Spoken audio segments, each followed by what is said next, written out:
Memphis Wrestling with Randy Hill and special guests.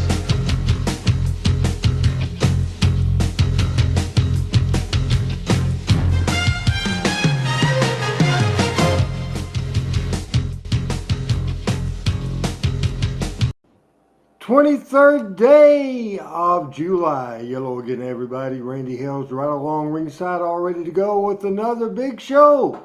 A big show of, what is this? It's Talking Memphis Wrestling. I want to say hello to Thomas and PJ's in the house. Andrew Calvin Jr., my buddy, Randy West. Hope everything's fine with his son-in-law Chris, and with his family. Jeremy Gibson's in the house. BC Collins is in the house. Everybody rocking and rolling here on Talking Memphis Wrestling. This will be a spectacular show, a loaded show, a fantastic thing. One of my favorite eras of Memphis Wrestling that I booked, the Smoky Mountain USWA feud, and we'll bring that at you right now. To do a little something different, I will first of all say that Chris Ellis is stuck at a school meeting and won't be here. Michael St. John, I'm hoping he will be here soon, and we'll hear from Pat Trammell. He's here. He's in the house. He's always the first. Well, I'm really the first person in, and most of the time Adam's the second person in, and then Pat follows along. Pat is here and ready to go. Adam is in his studio, ready to go, and we will rock and roll. Right now, I want to do a little thing, something different. I'll call for it in just a second. But one of the things that we used to do to pass time on the road. Remember, Memphis on Mondays, Louisville on Tuesdays, Evansville on Wednesdays, Lexington, Kentucky on Thursdays, Tupelo, Mississippi, or Blytheville on Fridays. Memphis TV Saturday mornings. Then it was either Jonesboro or Nashville or most, and a Sunday town a lot of the times. That's a lot of time in the car. So what do? Well, sometimes we smoke dope. Sometimes we drink whiskey. Sometimes we had girls in the car that we picked up at the town. And sometimes we'd listen, and a lot of times we'd listen to music. And we would change the words to songs and fit it into our lifestyle of the wrestling business. I want to call up that picture of Merle Haggard. This is a song that we didn't cover because this is a fairly new song by Merle Haggard. I love Haggard. A lot of great stuff from the Hag. I wanted to do my version. I'm not going to sing it, Pat. I'm not going to sing it, but I kind of messed this around, changed this around for my type of life. I lived the kind of life that I only dreamed of. I made my living booking wrestling. I'm 62 years old, and I got no place to go when it's over. And I'll try to once again to kick the footlights out.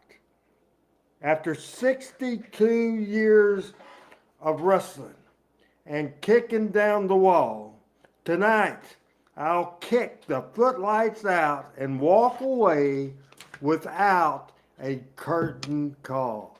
Hey, Terry Jones is in the house. Ahmad Jones is in the house. We got Joneses in the house. Ronnie Crowder is here. The Smoky Mountain USWA feud that Pat really enjoyed last week. We will certainly cover that here today on this program. Pat Trammell's in the house. His first take is written, rehearsed, prepared, and ready to go. Having a wonderful day in Alabama. Here is man. Hello to everybody. My first take is I'm in the middle of my annual summer cold. And Ahmad, good to see you again, my friend, Reverend Terry, and everybody else. And I am excited again, and it is also my favorite angle in Lake late stage Memphis wrestling, the Smoky Mountain Wrestling feud. When I hit the lottery, I'm going to put my master plan in place. I am convinced that territory wrestling would survive with a model of a USM a promotion versus promotion feud schedule. Well, you know what made that work When I is get the money, we're going to have 5 promotions. We're going to have Birmingham. We're going to have Memphis. We're going to have Nashville. We're going to have Atlanta. And we're going to have Jackson, Mississippi. And we're all going to righty have then. ongoing feuds. All righty then. PJ, of course, in the house. Scott's Art, my buddy that's working on a project for me. I kind of teased that without announcing it last night. Kirk is in the house. BC. Are you getting my portrait painted by Scott to put as your new background? You don't have to tell everybody, but it's okay. BC Collins, excited about college football coming up soon. A lot of people on this program today, and we appreciate it. Because we had the worst numbers the last 2 shows I've ever done. So I'm thinking we, Pat, have to do the Twitter thing, and you have to pay for Twitter now to stream. So I went ahead and paid for a year, $86. I did that yesterday.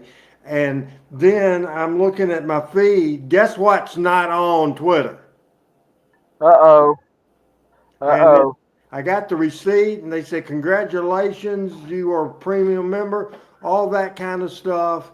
It's just one of those things, so I don't know what to do. 20 people watching the program right now, and in archives, we get plenty. It's just one of those things. You ready, I'll reach Vinny? out. I'll reach out to Elon. I'll get this fixed. Okay, I'm sure you're big buddies. You're the last of the big time spenders, and not really. That's an exaggeration. We're going to do pictures of the day, Pat. Are you ready for pictures of the day? I'm ready. You know what? You're pretty smooth today. I'm feeling good. I feel like $1,000,000. I look like $1,000,000, but I can tell by my performance so far, I'm struggling a little bit. I don't know why I'm struggling. Because first of all, I'm a hell of a promo. Second of all, I'm very, very well prepared, but I'm stumbling. I'm bumbling. Old time jubilee, man. I don't know what's going on, but we're going to do pictures of the day. If Pat says it's time to do pictures of the day, we'll do pictures of the day. So what do you think? Let's go. 3085? 3085? And this picture is the only picture, Randy West, that I've ever seen of Jackson, Tennessee studio wrestling or television wrestling. On the far left is promoter Roy Welch. Obviously, you know who that is, Pat. You I know do. who he's kin to. Yes, sir. Tell the peoples Tell the people what? who Roy Welch is kin to. The Fullers. All right, Robert and Ron, and of course his son is Buddy Fuller. That's promoter Bill Warren beside him, the fabulous Jackie Fargo, absolutely fabulous Jackie Fargo in Jackson, Tennessee. The next picture is the picture of the no-name announcer that I do not have a clue who that is, as Kenny Evans saying. This is from WBBJ in Jackson, Tennessee. The last person that was identified on Matt Memories or the Nick Goulas Roy Welch Wrestling Facebook page. They say that's Eddie Marlin. Well, I don't think it is, or I didn't at first. But the more I look at it, the more Adam looks like it. I sent it to Diane West, and Diane says, that's not Daddy. But anyway, that is a fantastic, fantastic picture. That's just sensational. What do you think, Pat? I think it is too, and I'm not sure if that's Eddie Marlin either. But I will say this: the more I look at it, the more that whoever that is looks familiar to me. All right, that's a great thing because we want to bring in right now, and we'll backtrack. This is a loaded, and go ahead and throw the captions up there, Adam, and we will bring in, and it's just about 10 minutes after 7, a loaded talking Memphis Wrestling, USWA Smoky Mountain #2. Pat Trammell in the house. Randy Hill's in the house. Certainly, Chris Ellis can't make it today, but we're proud to go once again to Alabama. We'll go to the Huntsville Arab area. He's fired up. He's ready to go. He's going to do his first take, and we'll backtrack because I want to see him. I want to show him the picture we just showed. So after his first take, we'll kind of start over again with the pictures of the day. Hey, Michael, what's going on, man? What you been doing today? Oh, man, I was ready to go on the air. I got a call from a friend of mine at WLW in Cincinnati. He wants me to do the show with him next week, and couldn't get him off the phone. I apologize. Hey, my first take, you know what my first take is tonight? Look at this. My first take tonight. You know what this is? What's that? Fly swatter. And you know why I've got this fly swatter? Because I have been invaded with flies here in the studio. And they're not the horse fly, and they're not the little teensy fly that you get aggravated at with picnics. These are about the size of a 1/4 inch, and they look like they're from the South because they're all fat.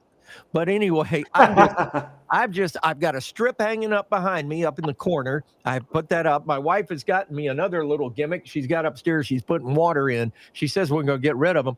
I don't know why they're here. Anybody got an idea why we're being inundated in a quote unquote safe room, enclosed studio? And there's no, well, see, this little sucker just landing on my hands. I guess he wanted to be on TV. I don't know why this has happened within the past 24 days. Pat, how do you get rid of flies in Alabama? All I know about it is when I was a small boy, my grandparents lived in the mill village, and they had a screen porch, and I got paid a penny a fly killed. So I would cut a hole in the screen to let more flies in. That's right. 16 cents one afternoon. I love it. I love it. Randy, any idea? I know how to get rid of bar flies, but I don't know how to get rid of real flies. Hey, I got flies in here. When it's been hot, I got 2 flies, and I can't freaking kill those son of a guns to save my life. They run and hide and all over the place. It's driving me crazy. So I have no idea. Frank, I've got the fly strip up. Frank, I appreciate that. I got the fly strip up and a sick jazz on the flies. I love that. She's not in here right now, but she will chase them when she's in here. I just don't know. I got one of them old blue light bug zapper lamps. Tanner is saying that might work. I've never had this problem. I'm really at a loss. I'm not a botanist, so I have no idea, or a biologist, so I have no idea how to kill these boogers. When did this invade you? Yesterday evening, actually yesterday afternoon, about 5 o'clock. Didn't have a problem before then. And I've got the seal. I have the fake seal. You know, I have the tiles in the ceiling. There's one little hole that is in the and when I say little hole, it's the size of my finger, that goes through one of the ceilings where a cable came down before we got all the cables hid. And I'm thinking maybe that's it. I don't even have an air conditioned vent in here. I don't know, guys. It is crazy. It is crazy. Talking Memphis Wrestling. We're doing pictures of the day. And Adam, let's redo this one. 3085. Michael, I told our audience, Adam and Pat, everybody involved, that I had never seen a picture from Jackson TV, from WBBJ. This is Roy Welch, promoter Bill Warren, the fabulous Jackie Fargo. I do not know the announcers, so it looks to me, or I'm assuming this is before, because that damn sure not Lance Russell, before Lance made his debut as a wrestling announcer there on WBBJ. I don't know who that young man is. And in the Nick Gulas Roy Welch Facebook page, they listed the person on the far right, Michael, as Eddie Marlin. Now, I sent this to Diane Marlin West, and she said, I don't think that's Daddy, and I think it's Lynn Rossi. Adam is thinking the more he looks at it, looks like it, maybe it's Eddie. Pat says he don't know, but, you know, what do you think, Pat? You're a Lynn Rossi fan. I am a Lynn Rossi fan, but he's a little, now this was, what year is this, Randy, do you think? 71. See, I always thought Lynn was a little more stout and shorter than that. To me, Michael, but I don't know. I think I know the announcer, though. Who is that? I think it's Chris Clark, who went on to be an anchor on Channel 5 in Nashville. And Channel 5 was carrying wrestling with Nick during that period of time. And Nick was doing his interviews at Channel 5. And I think Chris, I believe, was from the Jackson area originally. So he may have gone down to do that TV. But it looks like Chris Clark from the side. Is that not a great picture, Michael and Pat? It really is. And it's a color picture from back in those days. That's amazing. Roy looks in good health. And then you mentioned, is that Fred Ward, the local promoter? No, Bill Warren from Jackson, Tennessee, local promoter. Gotcha. Because in Tennessee, you had to have a local promoter. Right. The same way I think it was in Alabama. I don't think that's Eddie Marlin. I really don't. I may be wrong, but it does not look like Eddie Marlin. Rodney is saying, was it Ron Lowry, the announcer? I think we pretty much know that. Adam's saying it's a picture or screen grab from TV, you think? Probably so. Shane Odom, who pitched the idea of the greatest moments of Memphis wrestling that we've been doing the last 3 months. This is a good question, and we'll put it to the panel, and we'll put it to everybody, the audience.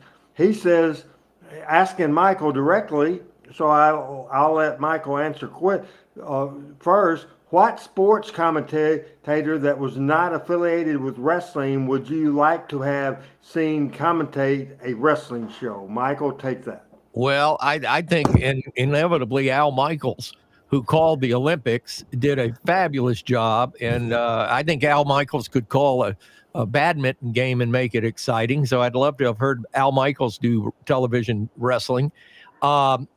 There's a bunch of them you'd love to hear. A lot of my favorite baseball, and can you imagine Jack Buck from the Cardinals doing Cardinal baseball and wrestling? That would be fun. But I would go with Al Michaels first and foremost. I think he was a quintessential. From a football standpoint, how about Keith Jackson? Maybe it's a wrestling show. Maybe it's that looks like maybe it's a headlock. But I think if you're talking about pure commentators doing a sport outside of their normal realm, I think Al Michaels wins. Joe Garagiola did St. Louis wrestling back in the day. Joe Garagiola did when he lived in St. Louis in the early days of broadcasting on Channel 11.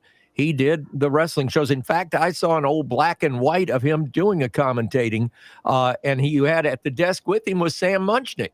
And they were at the Chase Hotel, and that was before our good friend. Did you ever meet Larry Matzik, Randy? He was a great fella. Pat, he was the Jim Ross of territory wrestling in St. Louis that Jim was out in Oklahoma. And Larry was a very, very bright guy and wrestling at the Chase Hotel. Sam Munchnick put on a wrestling show, or put on a wrestling TV show. Every week they taped it at the Chase Hotel, which is right against the park, right against Forest Park in St. Louis. And at one time, the Chase Hotel was one of the top 10 most renowned hotels in America. Teddy Roosevelt spent time there when the 1904 World's Fair. That hotel opened in 1903, I believe it was. And it was they taped it in the ballroom, and people would sit at dinner tables dressed up, not like me and you. I mean, with ties and women with hats. And I mean, it was an incredible scene. It was a social event, and it was a professional wrestling taping. That's pretty incredible.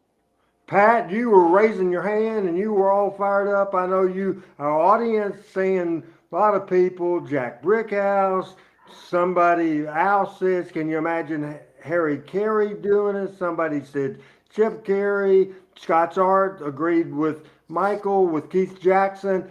What's your thoughts there? Keith Jackson was first come to my mind, but I'd like to hear Larry Munson do wrestling. Yeah. I don't even know who the hell that is. And the Michael does. legendary voice of the Georgia Bulldogs. Oh, you Herschel Walker. Those big thighs. Yeah, I mean, yeah. Who was what the was Georgia announcer that passed away? that was Larry Munson. That was Larry. Okay. Yeah. What's his I can get famous into- call? We stepped on their face with a hobnail boot. We just stepped on their face with a hobnail boot. You know, Larry Munson was from Nashville, Tennessee. He was the voice of the Nashville Vols baseball team. I do not believe he ever did wrestling, but I know that he would come to matches. He's doing a game in the middle of July at the old Sulphur Dell, which, by the way, the new baseball stadium in Nashville for the Sounds, it's right on the same land that Sulphur Dell was. Sulphur Dell had a hill up the left field, a terrace up the left field wall to hold the wall against to keep the road from falling in on the stadium. He's in the middle of a doubleheader on WKDA 1240 radio, Nashville, Tennessee. Right in the middle, he says, let's take a break. Your score, the Nashville Sounds 4, the Chattanooga Lookouts 3. Back after this on the Nashville Vols radio network. And he thought he was off the air. The board op was supposed to hit the commercials. He pauses about 5 seconds. He turns to the guy that's in the booth producing with him and says, what a fucking way to make a living. And that was it. It went out over the air. This is 1963. Nashville, Tennessee, went out over the air. Larry Munson was pulled the next inning. He was pulled off the air. He was fired immediately. He was without a job. He goes to Atlanta, Georgia with a resume in hand, went to WSB TV Channel 2 to try to get a job as a sportscaster, ran into the guy that was the associate athletic director at the University of Georgia, and Vince Dooley had just started his, or Wally Butts, I think, was the coach. And he said, we need an announcer. So they hired him on the spot. They met each other. They liked each other. He hired him on the spot, and he went on to be one of the greatest football announcers in the history of the SEC. Lindsey Scott. Are those sugar cubes falling from the sky? Oh, man, he was incredible. He was incredible. Great stuff. You got me fired up now, boys. You got me fired I up. appreciate you, and I appreciate everybody really coming in. Somebody check Twitter, and because I was telling everybody that to go premium, Twitter's done changed up, and it's hurt us on views the last couple of weeks. You have to have a premium to be able to stream through Restream to Twitter. So I spent $80-something to pay for it for a year, and as I see on my phone, I don't see where we're broadcasting live on Twitter, and it makes me go crazy. Now, I want to show you another picture, 3086. When I saw it on social media, it's the first time that I saw 3086 in my life. I saw a lot of TV5 wrestling tickets. You would send your tickets, in this particular case, in a self-addressed stamped envelope to 485 South Highland, WHBQ TV Studios, Channel 30. This ticket is from July the 20th, 1974. It lists Nick Goulas, Roy Welch, and Burt Bates, the local guy, as the promoters in this. Of course, I've seen a plenty WMC. Now, it would come to the TV Channel 13 studios or later on the Channel 5s, and then Lance Russell would get all the mail, take it home, and he and Aubrey would then stuff the envelopes, self-addressed stamped envelopes, and send that out. In later years, I did it. Jennifer Jarrett did it. Deborah did it. A lot of people did it. But Pat, did you ever see a Memphis TV ticket? And then I want both of you to speak on how in Birmingham and wherever else you might have attended studio wrestling, how they did their TV tickets. Pat, we'll start off with you. Isn't that a cool little picture of that TV ticket? That is. I don't know where that came from, but I'd love to have one of those. How many? And I drove by last week, Channel 13 on South Highland. How many tickets?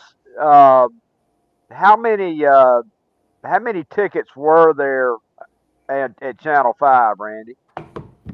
We usually sent 300 out, maybe Okay. four, because Okay. not everybody would come. Channel 13, I have no idea. I've never been in that studio. Adam could probably speak of that. Adam, if you can pop in audio wise, I know you're not in your studio right now. Smaller studio, Adam, bigger studio, and we'll see if we get Smaller. It was a smaller studio, Randy. I can, if Adam wants to elaborate, but yeah, it was a smaller studio. Yeah, it was definitely a smaller studio. It was much like Channel 5, where you had the larger studio and the smaller studio.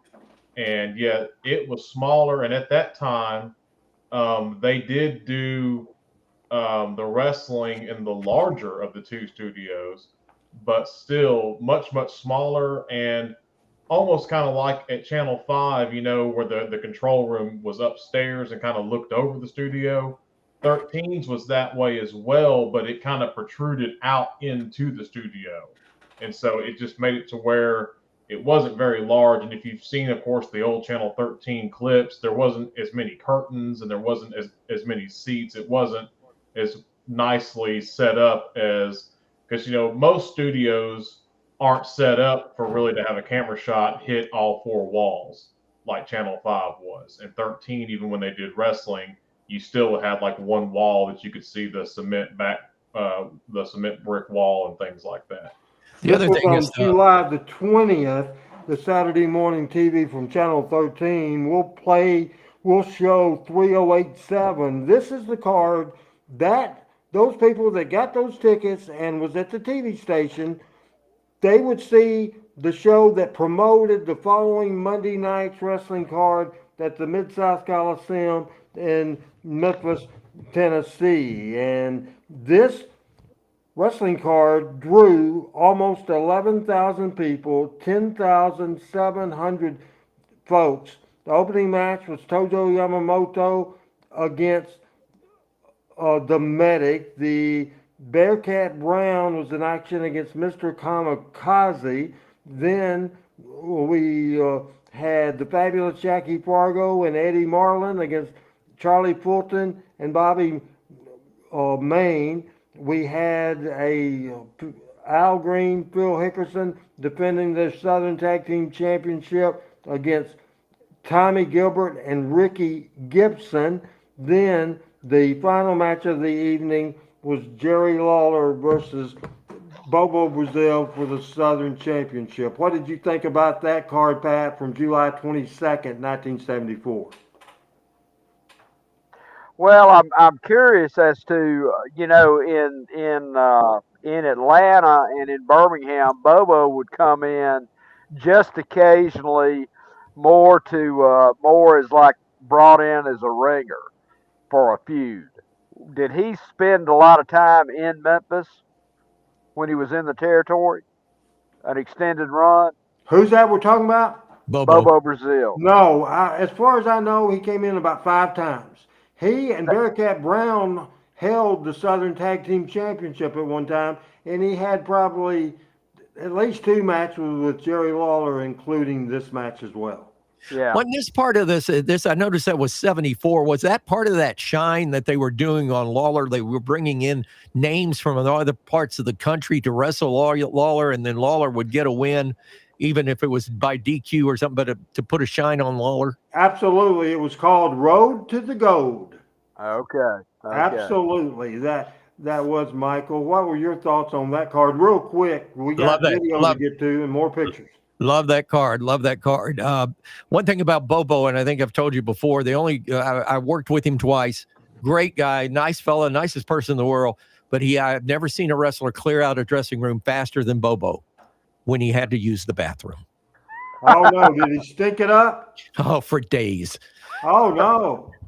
That is crazy. The following week when we came back, you could still smell Bobo. Oh, no. I don't think we need to know that information. Anyway. And we're not on Twitter, by the way. I've checked all my Twitter sources. We're still not broadcasting on Twitter. I don't know how to figure this out, but we got to figure it out. 3088, and once Adam puts that up there, you guys go ahead and describe this picture. 3088.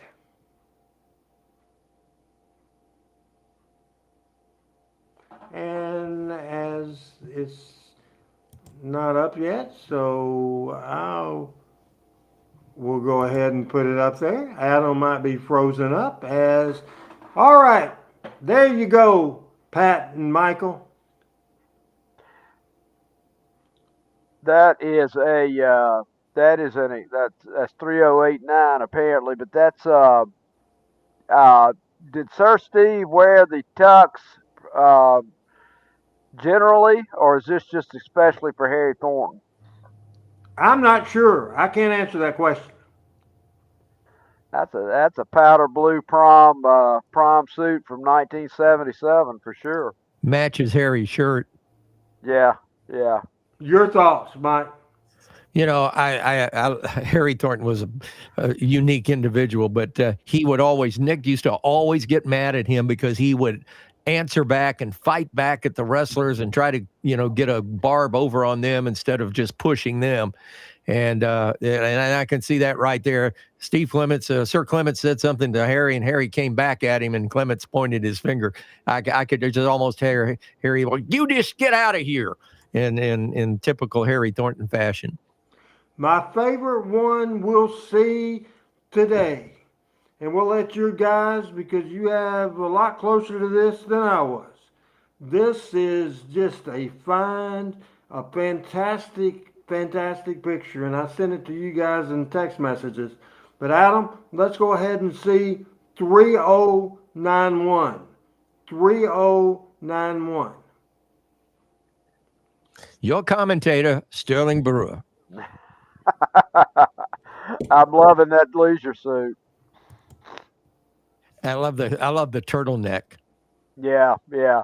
I'll tell you, that is one underrated tag team right there, my friend. Hickerson and Condrey, they were this, and they both went their own ways and were super successful too. Yeah, yeah. I don't know anybody that's had a more varied set of personalities and gimmicks than Phil Hickerson. P.Y. Chuhai, I believe, right? That's correct. That's correct. If Coach were here, he'd still be hounding me about that one. Look at the leotard type. Well, not leotard, but the wrestling outfit that Dennis has got on. The zebra pattern, isn't it? I don't know, Randy. Phil's in that, red, white, and blue All-American Stars and Stripes, but Phil looks like he may have bought that at Goodwill just before the show went on. I'll say this: I don't recognize that setup as Birmingham. I was about to say the same thing, Pat. I think you're right. I think this was done as maybe an interview segment, perhaps in one of the offices at Channel 42, because that's not the TV studio office, and it also looks like they've got some unique lighting up there on the top. Yeah, it does. It really does. Yeah, that's not the Channel 42. I hope everybody enjoyed the pictures of the day for sure. Now, we will get into why we're here today, because started watching wrestling in 1972. That's probably about the time Pat started watching wrestling, and I think Michael started watching wrestling in 1932, something like that. Thanks, Randy. Appreciate that. Ooh. But anyway, nice. Adam started in, I think, the 90s, as a matter of fact. That makes us all sick. Certainly done a lot of great stuff in wrestling that I'm proud of, and one I'm most proud of is the USWA Smoky Mountain feud. You weren't here last week, Adam, and you are Michael, and you weren't able to see some of the stuff we showed last week, because we are going to tell you the little history, and we'll go ahead with that graphic up there so I can give you a brief history of the USWA Smoky Mountain feud. It started on June the 11th in Louisville, Kentucky, with the Night to Remember. That was the first PG versus Rock and Roll match. The week number 2, Rock and Roll beat PG 13. Hill referee Mark Curtis interfered. I got involved. It was crazy. Mark Curtis was Brian Hildebrand, a good friend of Jim Cornette. He was a Smoky Mountain referee. He passed away in 1999 at only 35 years old. Then we saw PG and Rock and Roll in the third week. Belts held up. Week 4, R&R beat PG again. Then on week number 5, it was PG 13 with me in the corner against Rock and Roll with me. A bloody mess at the end of this. Bloody mess. Also, a side note, Brian Christopher was hurt in a match with Billy Jack Haynes the very next match. And this is a funny story, and we'll come back to me real quick and have Michael on the screen with me. I'll give you a funny story, Michael, for sure. So I did big time busted open and stretchered and all that sort of thing. The next match, Brian Christopher got hurt. I mean, it was a shoulder injury. It was a lot of pain. So I did a Spirit of 76. I took a shower and put tape all over my head. Then somebody said, Brian's hurt.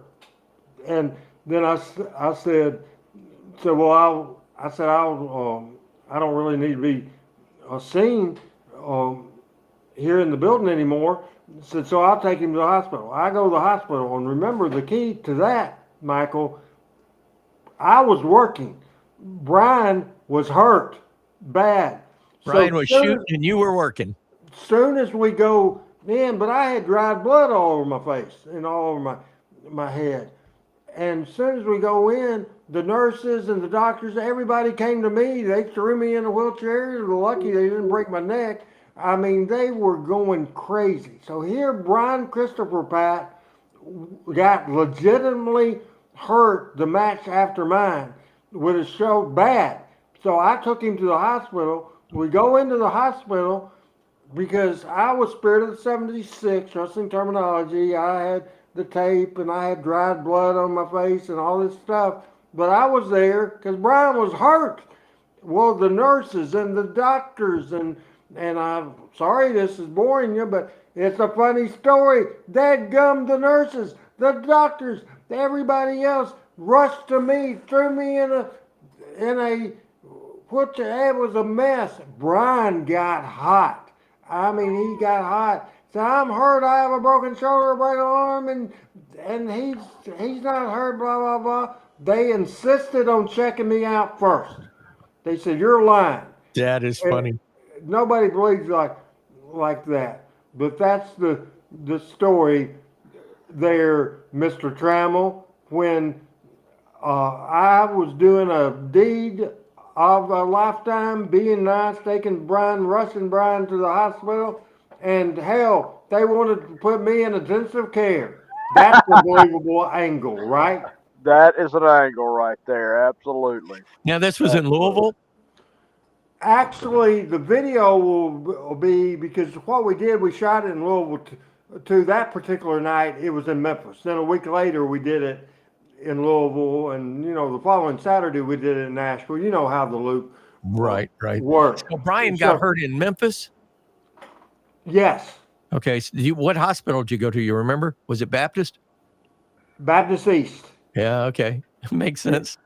Yeah, that is where we went. And so after that deal, and I explained last week, I took myself off TV. I didn't go to TV. I didn't go to the live events for a few weeks.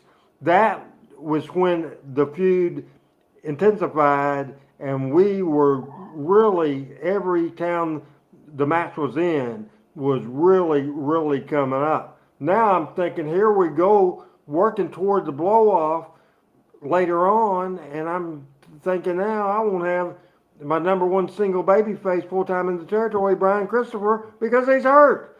But things worked out real good as well. I was hurt in week 5. Week 6 was a Texas death match, PG and Rock and Roll. Tracy Smothers, always a babyface here, but he was working for Smoky Mountain. He came in. That was heat. Week 7, Mark Curtis wrestled our referee, Bill Russ. Also, Buddy Landell Robert Gibson and Tracy Smothers against PG-13, Tommy Rich. That was just crazy match there at the Mid-South Coliseum, week 7. Week 8, Randy Hales beat Mark Curtis.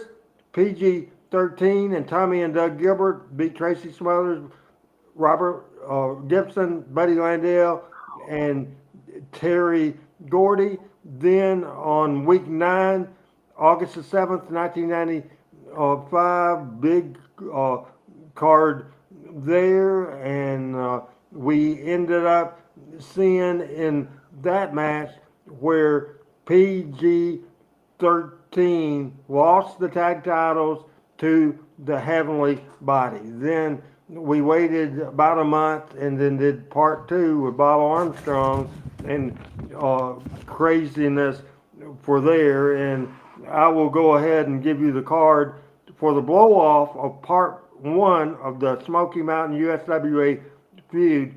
Steve Dahl against Gorgeous George III, Brian Lee against Axel Rotten, Bill Dundee against Pat Tanaka, Tommy Rich and Doug Gilbert against Tracy Smothers and Robert Gibson. USWA title match, Billy Jack Haynes against Brad Armstrong. A Kiss Your Feet match, Jim Cornette and Mark Curtis against Frank the Angel, the Spoiler Morrell, and Randy Hales. Then U.S. Tag Team titles, the Bodies against PG-13. Jerry Lawler defended his title against Buddy Landale. In the main event, a Rage in the Cage match, Dundee, Lawler, Rich Gilbert, Billy Jack Haynes, Tracy Smothers, Robert Gibson, Gorgeous George, Buddy Landale, Pat Tanaka, and the Heavenly Bodies. How about that card, Michael? Strong card, and what talent. Let me ask you something. When you did this thing with Smoky Mountain, and I was in California when this was going on, but when you did Smoky Mountain against USWA, did you reciprocate in Knoxville? Did Yes. y'all go to Knoxville? Okay, when the USWA crew in Knoxville, were they the heels then and the baby faces were Smoky Mountain? Is that how it worked? In Memphis, they were the heels, we were the baby faces. In Knoxville, I did a deal. First TV I showed up, I did a little deal where I knocked Les Thatcher first. I put over the greatest wrestling announcer in the history of the world, Lance Russell. I made Lance a heel. I turned him heel big time. I put him over. I wish we had that promo big time. And then I knocked thing, and I said to Les Thatcher, he said, I know Lance Russell, and I said, and he don't like you either.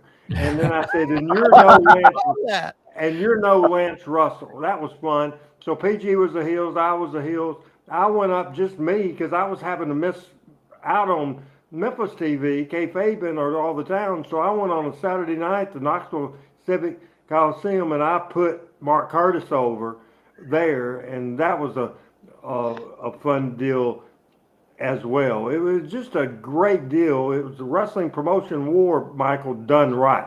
Well, let me ask you this, and I know you are a great matchmaker. I know Cornette. Whose ideas did y'all mesh on ideas, or did Courtney come up with some and you come up with some? How did that work? The Memphis stuff, I did 100% off.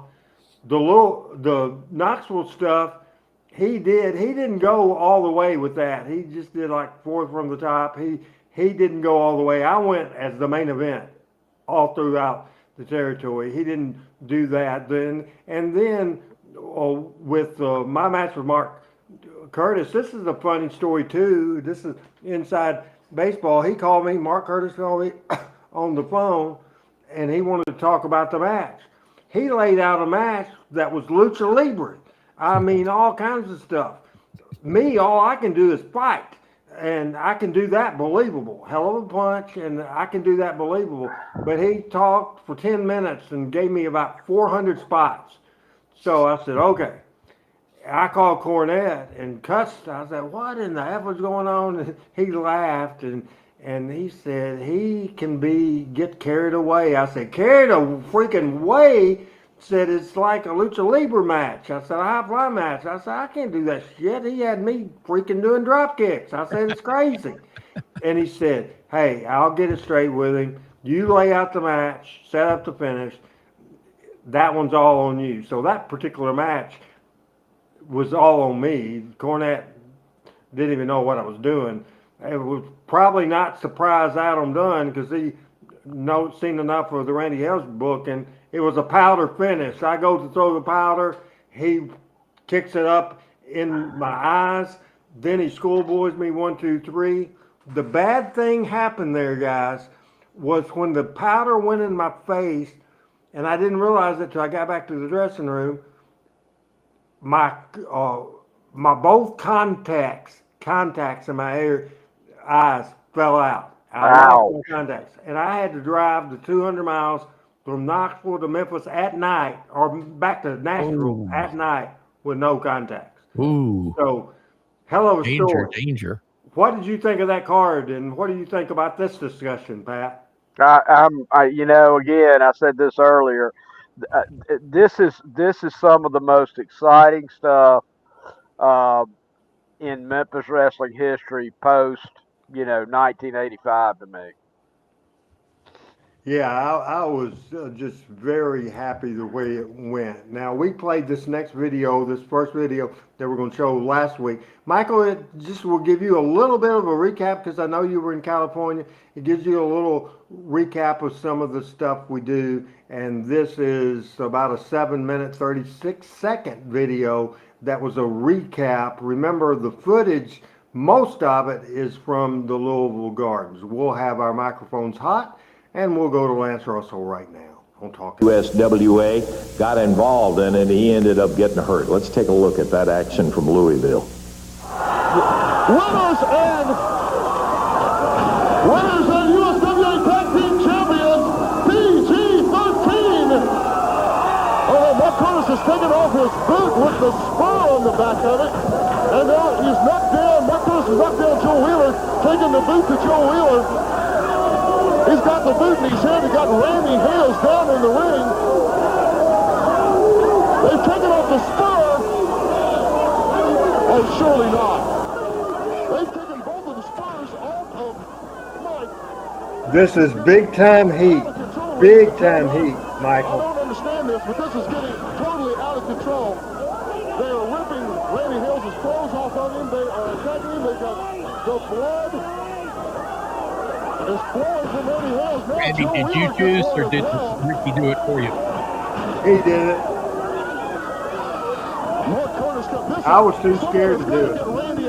I shake kind of bad. I don't know if you know that. And I was not wanting to knock my head off. Now, the good crowd, the people were so upset. They all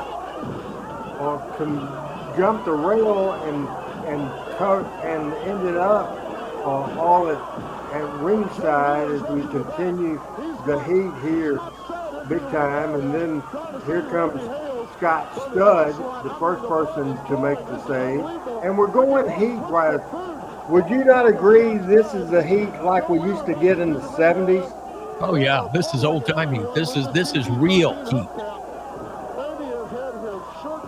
Here comes Steve Dahl, the last Steve Dahl, and we're using them to sacrifice for the big stage coming up. I told Waller, I said, don't send anybody until you think the fans are fixing to ended up getting busted. Jump in the ring. I was bleeding so bad, Michael. Sarah Lee at the stretcher ended up taking me back to the back, and I passed by Sarah Lee, the certainly veteran lady wrestler, and she was crying. She thought I was dead, and she actually threw up. Sarah Lee threw up because I was bloody. Can you believe that? That's one of the things I'm most proud of. I can't believe that because I know Sarah and I knew Sarah, and gee, what a wonderful heart, deep, loving, heartfelt woman she was. And the team that wins is the team that can handcuff the other 8 guys. I mean, all 8 of them right to the cage. And you see how Lance selling this card? Whatever they want to with them. That's coming up tonight. But let me tell you this. There was a 6-man Texas death match right here in Louisville. Boy, this son of a gun you have got to see. We have the arrangements for you. Take a look at this tape. Lance is so believable. Oh, yeah. Fantastic.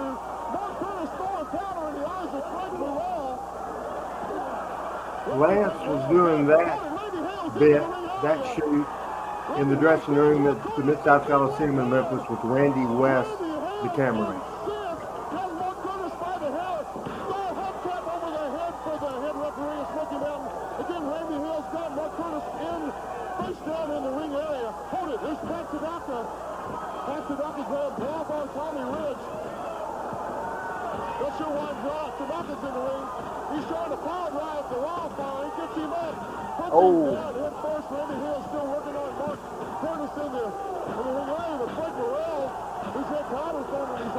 Cornette has a joke that on his TV did an angle with Mark Curtis, and I punched him, sucker punched him, and Cornette, this is not a good joke. Cornette said I hit him so hard it gave him brain cancer, and obviously that's what he died of. Cornette blames me for killing, as I made the 1, 2, 3 right there. The 22nd rest period on Robert Gibson. Again, Randy Hales taking charge of this match because of Frank Morrell. This announcer is the Louisville policeman, right? Dean Hill. Yeah. Thank you, Brother Terry. Starting the 10 count. 2, 3, 4, 5, 6. After USWA, he was the announcer, the co-host with Jim Cornette. But Cornette did all the talking for Ohio Valley Wrestling. The USWA JCI CWD Wildfire Valley Ranch, and Tanaka has the forward over the head of Randy Hales, splitting Randy Hales over the head with the board. I got my butt kicked, guys. To the ring area. This has just gone. He draws money. Ladies and gentlemen, You earned it. we're taking it to Randy Hales, the board over the promotion. You juice again? I don't remember. Randy's been assaulted in here a couple different times over the last couple of weeks by these Smoky Mountain thugs. Brandon Baxter even into the ring area. Oh, and Doug Gilbert takes the wood over the head. The big board comes over the head of Doug Gilbert. This has gotten out of control. Talking Memphis Wrestling. Thank you, everybody, for watching. I'm Randy Hills. Adam Dunn producing. Pat Trammell, Michael St. John. We're missing Chris Ellis here today. He is at a teacher's conference. I've seen a lot of things in the ring area up here at the Louisville Gardens, ladies and gentlemen. This is one of the craziest. Talk about mayhem. Randy Hales. Mark Curtis really wanted to be a wrestler, and he had talent. However, he just wasn't big enough. Now today, he'd be bigger than half the people on AEW, Michael. Yeah, it's true. Did Mark ever work for USWA? For WCW? Yes, Yeah, that's where as a referee, Brian Hildebrand. Yeah, that's where I knew him from. That's where he got sick and ended up passing away. Big shot over the head. Doug Gilbert trying to make his way back. Back to knock on him, exchanging. This is where things are different. You see how we're not rushing the heat at all, Pat? Again, Randy Yeah. is still getting the probably over the head. Is that Brandon? Brandon back Yes. with the wood. Into the arm. Boy, they're bringing the wood. His arm, I don't know if his arm is broken. Yeah, you got a lumber yard in there. No kidding. But he is suffering. He is getting the hits over the bases out of control. I love how we don't rush this, and it's true heat. And in 1995, there was nobody laughing, none of that. The people believed everything they see. As Brandon Willow says, Mark Curtis did wrestle briefly as Cal Bunga, and he did that for Smoky Mountain Wrestling. As I load the next video, we'll get Michael's take on what we just saw, then Pat Trammell's. Well, first of all, the Cowabunga, wasn't there a tag team, and then Cornette put together a team like the Turtles or the Mutant Ninja Turtles or something? Yes, sir. Okay, that's where that came from. So Mark did get to wrestle. That's a good. Thanks, man. That was a good statement. I think you made a great point, Randy. Is that you didn't rush the finish, and you let it grow. You let it breathe. You let it happen the way it happened, and the way you see it now, it's like bam, bam. Thank you, man. Out of there. No, that's how you bring, and that's how you draw money. I'll bet you the next card at that town drew money. Absolutely. Yeah. Absolutely, for sure. As Adam says, that Chris Champion and both did Cowabunga in different areas, different territories. It's good stuff. Pat, I know you're real high on this feud for sure. I'm absolutely high on this feud, and I think the way that you and Cornette, turn the heat up in the respective towns is just a masterclass.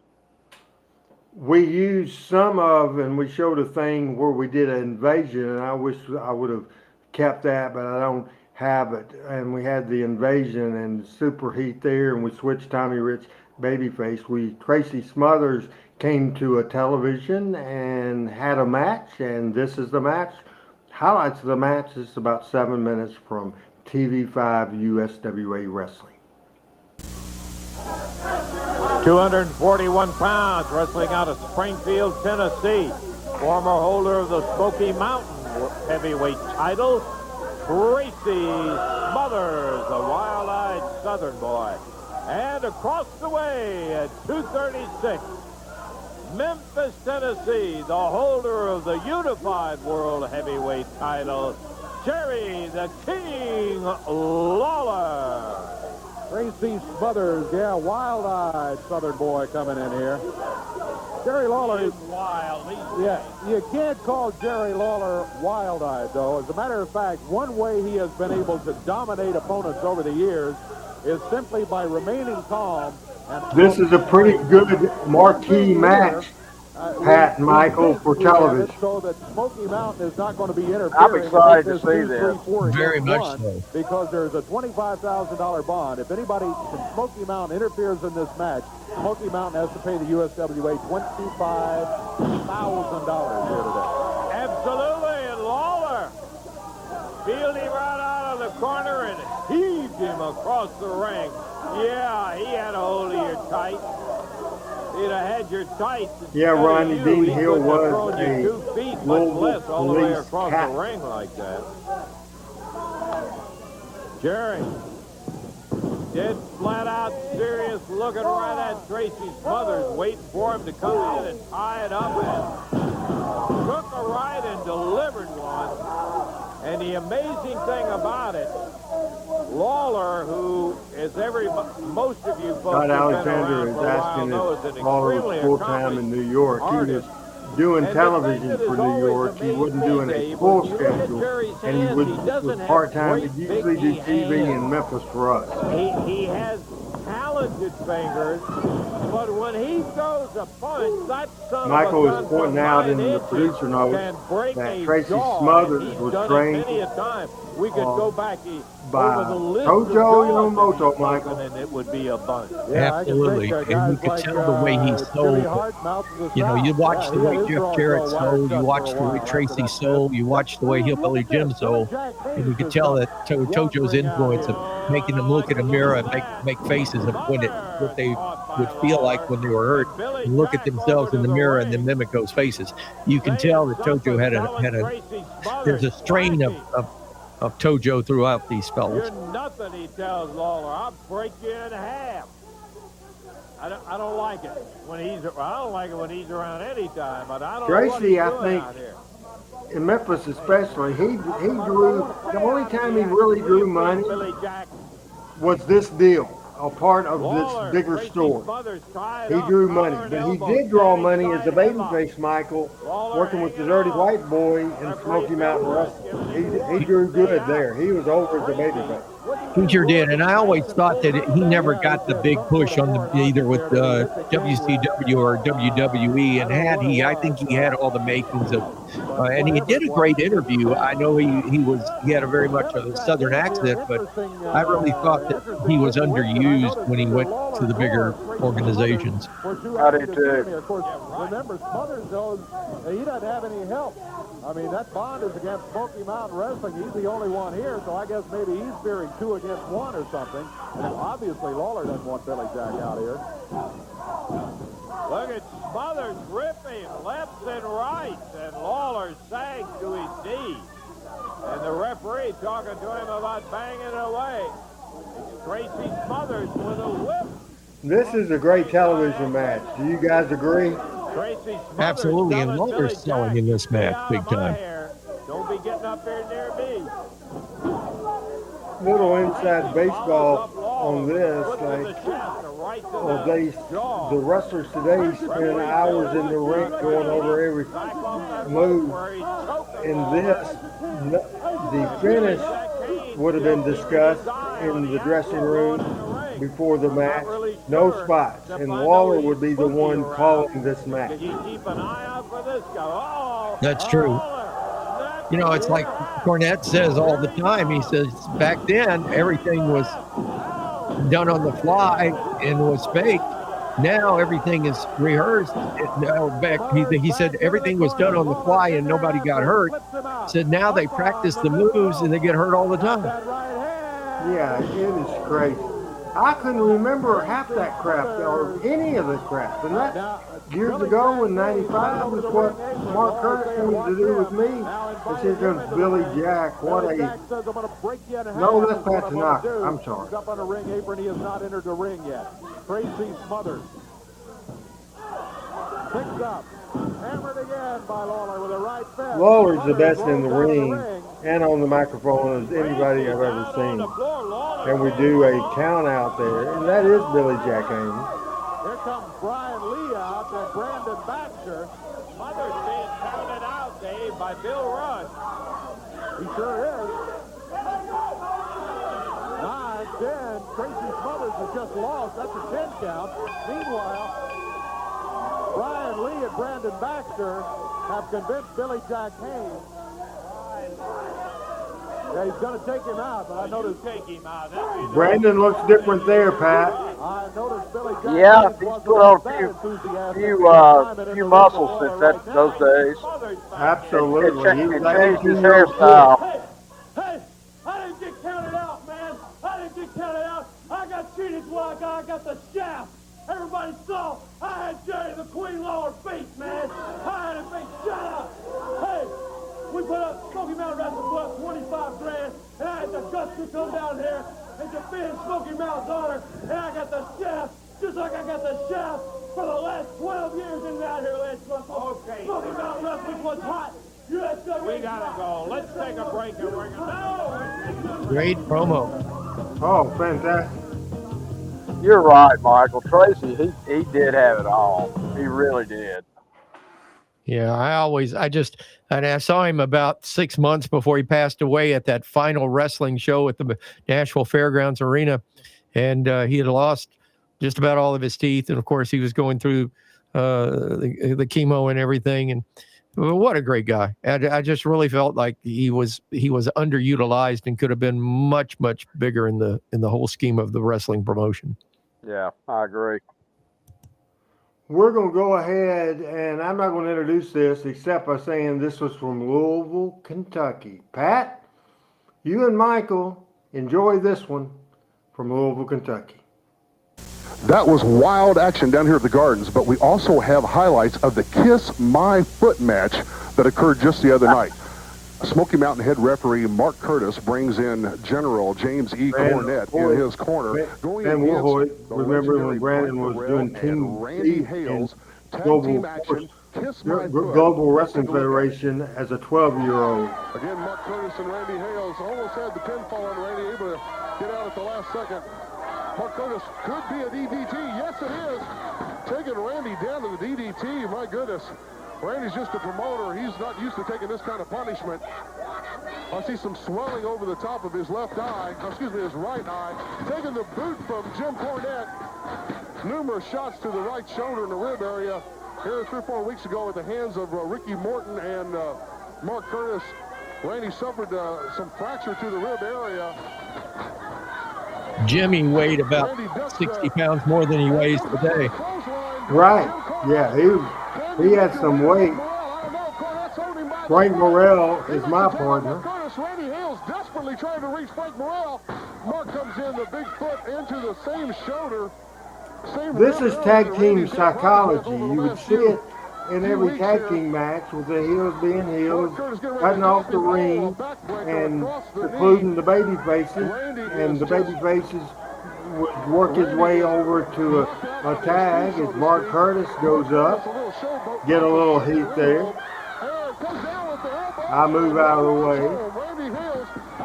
Watch this comeback from Frank. Frank pulls the strap down. It's believable. He's not doing Frank. He's doing French Angel. Right. Yeah. He's got the claw on the forehead of Jim Cornette. I've only known of 1 or 2 people to ever get out of the claw unless they're being helped. And that's what happened. Mark Curtis takes the raking across the eyes of Frank Morrell to break the claw, or this certainly would have been over with. Wrestlers a lot bigger than Jim Cornette have gone down to the claw of Frank Morrell, and if it hadn't been for Mark Curtis, Jim Cornette would have had a headache for some time. Joe Wheeler has got Frank Morrell leaving the ring area, calling Randy. The Bulldog. Oh, hey! Randy Hale pulls the flying mare out and got the cover and the French Angel doing that little heel thing on the ropes. I love it.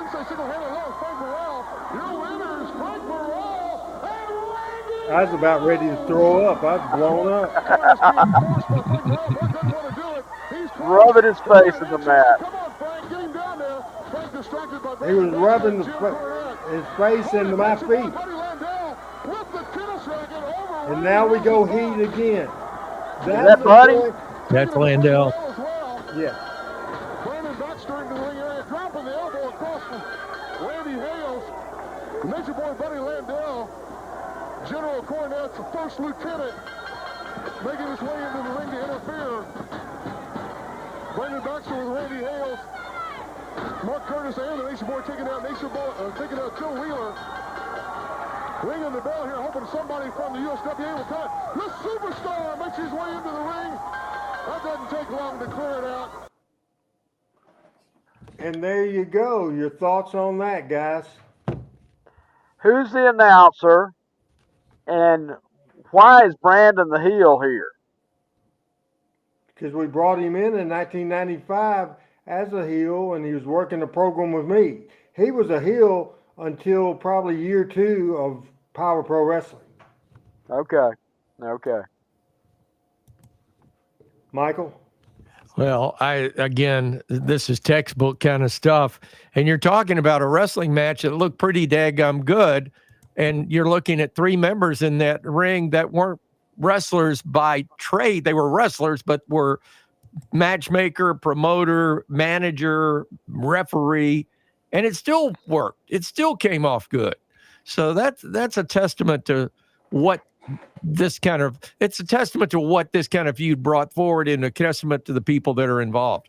Because to be honest, I mean, you look at you, I'm watching you and Cornette and Mark Curtis wrestle, and hell, you're better than half the damn roster at AEW. So I mean, and you're not even wrestlers. Well, you're in the business, but you're not full-time wrestlers. And we knew just what to do to draw money.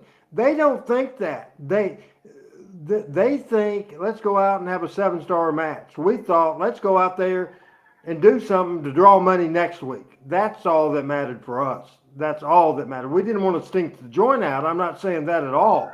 You did. But we just wanted the people to leave talking about it. That's why you see so much heat at the end of the match, no matter who went over. Exactly. And then you're watching fans that go out grumbling and mad because they can't wait to see next week and see who comes back and gets revenge. I mean, that draws money. And folks, I haven't talked about AEW a lot, and I'm not going to talk about it a lot right now, but I'm going to tell you this. About 6 months ago, I made a determination after talking with somebody else in the wrestling business that AEW exists as Tony's hobby. And it doesn't matter if they make a dime. It doesn't matter how many people are. It's just Tony's thing, and that's okay. I'm good with that. God love Tony. I hope he has a great life and enjoys what he's doing, and whatever it is satisfies his ambition to be in the wrestling match or the wrestling. But I don't think you can compare that to AEW to WWE. I don't think you can compare it to USWA. I don't think you can compare it to World Class or WCW. You can't compare it to anything because it's a completely different world. And I'm gonna shut up about it. It's real simple, and I've said it 100 times on this program, is because Tony grew up reading the Wrestling Observer. What does Dave Meltzer like? 5-star matches, 7-star matches. He likes New Japan, that sort of thing. He likes the bullshit indie wrestling thing. He doesn't like heat on heels. He don't like blood feuds. It's all about what's going. He doesn't like disqualifications or countouts and that sort of thing. AEW have, in the 5 years they've been in business on TV, do you know how many disqualifications they've done in 5 years? Not many. 2. Wow. Because he has it in his head, the people don't want to see that. He don't know what the people want to see. He really don't. He just really don't. Now, saying that, I watched the last 3 or 4 weeks of AEW, and they went about 3 months with it was unwatchable. But they've got it. They're on their build to London on All In, and MJF is back. MJF had a hell of a match last week. It went 59 minutes and 58 seconds with Will Ospreay, and one of the better matches I've ever seen in my life. MJF was just absolutely fantastic, and Will, who does the flipping and flopping, he did everything right. They sold. It was just a hell of a match. So at a time, and certainly the ratings are coming up and that sort of thing. So a time to peak is when you're going in for your biggest show of the year, and the last multiple televisions have been better. Well, again, but the people you just mentioned can work. And I mean, that's the difference. There's in that particular organization, the guys that have worked in other organizations that did real wrestling shine there. But the rest of the circus, they're a sideshow. Well, you can name John Moxley was a big star in the WWF, but they had him do Dean Ambrose. The reason he left, probably for less money, I'm not sure. Tony might have paid him more money. Who knows? But basically, I heard it was a failed drug test, but that's something else. I've never heard that. I have heard that. Yeah, I've never heard that, ever. But it could be true. I mean, heck, how many people on that crew that we've been showing tonight, including myself, do you think could have passed a freaking drug test back in 1995, Michael? Buddy Landell could, because he'd have got somebody else to pee in the cup. Let's watch another tape. This is, as we're continuing this feud, and this is how we kind of lost it, because we went with, I can't win for losing here. Just play the tape.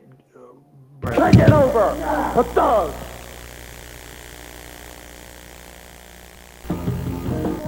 USWA tag titles on the line was something else. Yes, it was. PG-13 came out on the short side of that. Let's take a look and see how.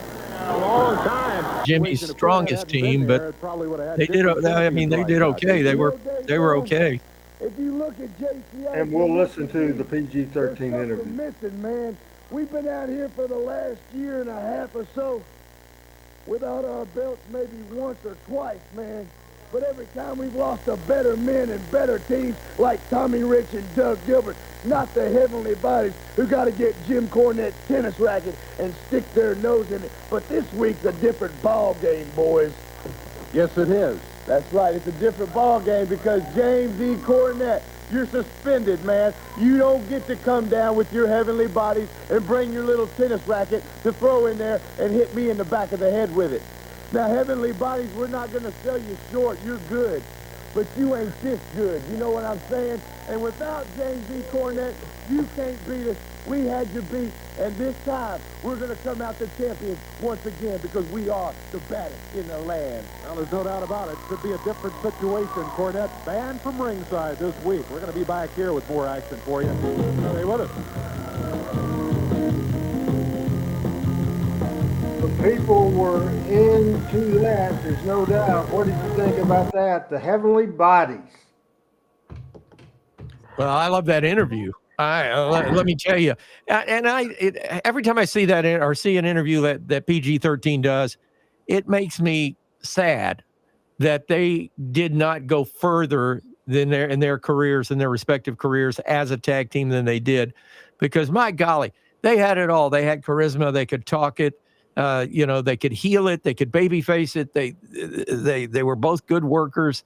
Strong, not only on the mic, but in what they did in the ring. I just think that their careers were upended way too early. I'm not going to do an intro of this. Pat, I think you'll really like this. Now, we blew off the deal. Rock and roll was gone. We told the story. Ricky Morton was fired by Jim Cornette for Smoky Mountain. I fired him we were in my apartment in Nashville. There was issues between Tracy Smothers and Ricky Morton and Ricky Morton's girlfriend, now wife. It was a chaos. Cornette fired him from my apartment because Cornette was working for the WWF in Nashville. Came over to my house on a Saturday night after the show, and then he started getting phone calls, so he fired Ricky. And then Ricky said, I'll still go to Memphis. We're hot there. And Cornette said, hold on just a second. Here's Randy. He's right here. And I fired him. So he is probably Ricky Morton, who I love to death, is probably the only person, Michael, that was fired from two different promotions by two different guys in the same phone conversation. Pat, that's the story. That's hard times right there, man. I'll tell you about hard times. Made the book too, didn't it, Randy? Absolutely, it sure did. I hope everybody's enjoying, and I think we're good on time today. And I'm not going to introduce this because I just want you to see this, because I think coming from Birmingham and somebody, Pat, you saw a long time, I think you really will like this video.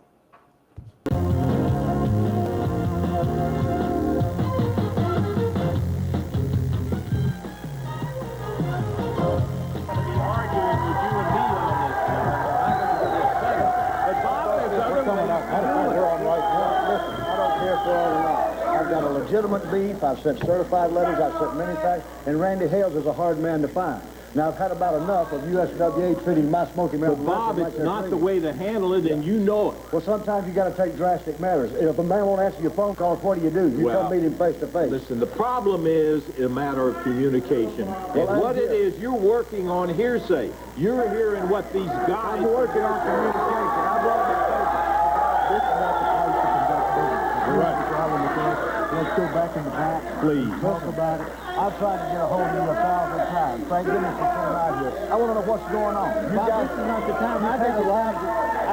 The show is on now. You interrupted the opening of the show. I don't know what the road's going on. I told these people there'd be no wrestling. Then I mean, until we get something settled between the USWA and the Smoky Mountain Wrestling Organization, there will be no program. The problem is, Bob, all these people know it, but we got to have a program. You Smoky Mountain guys that come in, sucker our guys, From behind, I have They've come in and you've sucking them out of their No, we belt. haven't done nothing. That's what there is to have. You're complaining about the situation with the tag belts. You're a commissioner. You make decisions, right? That's right, and I made one today. Well, you those tag can't. belts back. Bob, I'm not leaving. I'm not I have signed a contract for a tag team tournament. Well, That it's too late for that. You made a decision that was after the fact. The fact is, Randy, we settle. need to do the Hey, show. Bob, take a break. Yeah. Take a break. This Let's do that. situation. Let's go to break. We'll be back. We'll be back in just a minute.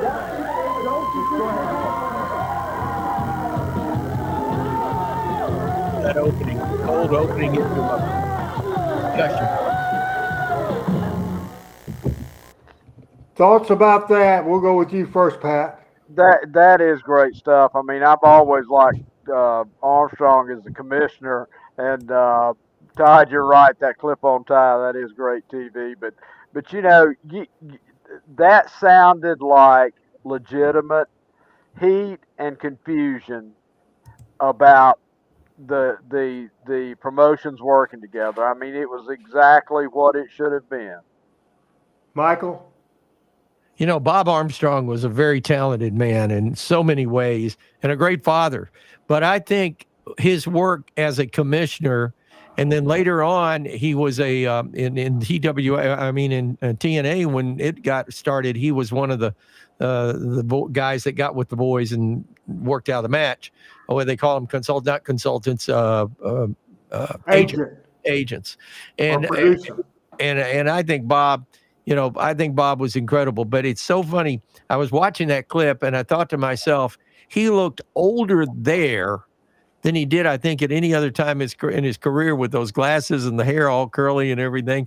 He looked older there than he did 3 weeks before he lost his life. Because he was in the role of a promoter and a commissioner and that sort of thing. This is part 2 coming up now on Talking Memphis Wrestling of more Bob Armstrong. This is for you, Pat.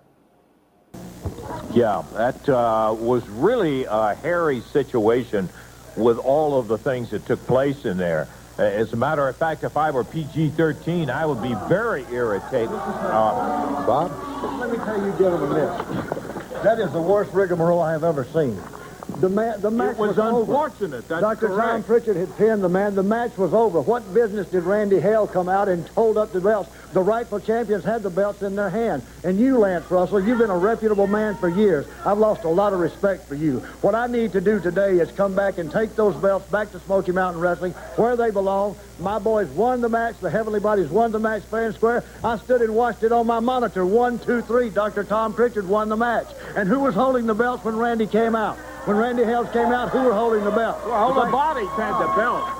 Don't you understand where I'm coming from? You're responsible for running your television. We're responsible for this TV, and you're screwing it all up. Well, I'm not messing it up. You messed it up. You've got eyes, haven't you? You saw who was holding the belts. The Heavenly Bodies had the belts in their hands. You came and took it away from them. Because it was the right decision. The people know it was the right decision. Listen, there were so people, Bob. I watched that film. There were so many people in that ring. I don't know who was who. I just know Did you see Tracy Smothers in there? I saw referees. The main thing I saw was this man right here, Randy Hales, take matters into his own hands and hold up the belts. That's not right. I'm not going to be happy until I leave here today. I want those belts on this arm right here. That's not going to happen, Bob. I have a tag tournament. I'm not going to do this out here. I'm not going to conduct Please, this. thank you, Randy. I'm not going to do this, Bob. You're going to have Take a break. Come on, Bob. Go out and settle it the way you should settle it instead of coming in here. Let's take a break, and I'll be back in just a moment. We'll all be back.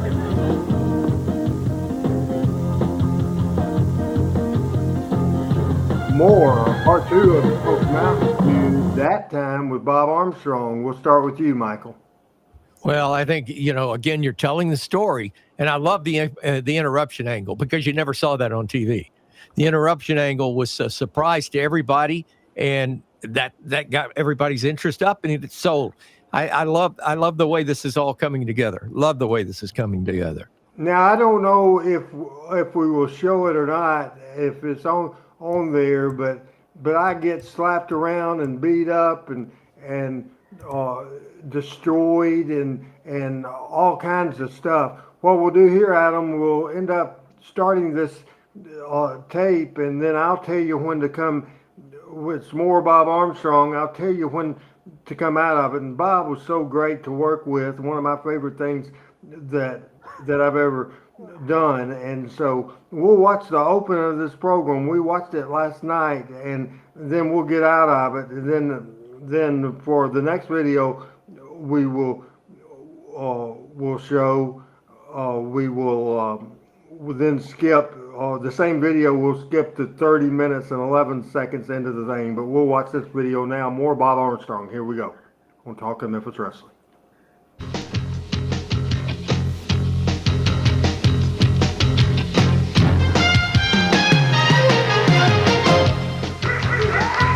Hello again, everybody. Lance Russell with Corey Macklin right alongside, ready to go with another big USWA Championship Wrestling. It's good to be back. I want to say right here, Dave is not going to be with us today. He will be back next week. We send our condolences out to Margaret Brown, who lost her father in there, and you know we're thinking about you, and we'll be looking for you back here next week.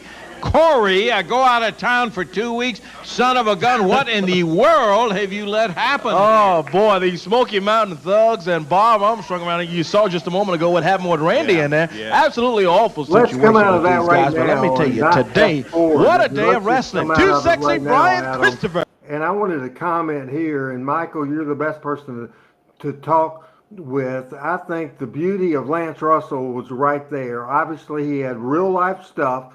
A lot of announcers wouldn't have done that. Dave wasn't there, and so he wished well wishes to Margaret Brown for the loss of the father. And so right there, that humanizes Dave, humanizes his family, and humanizes Lance. Then Lance went right from that, said, "Hey, Corey, I missed 3 weeks. What the heck's going on, dude?" And then they go right into telling the story of the USWA feud. To me, that's the beauty of Lance Russell.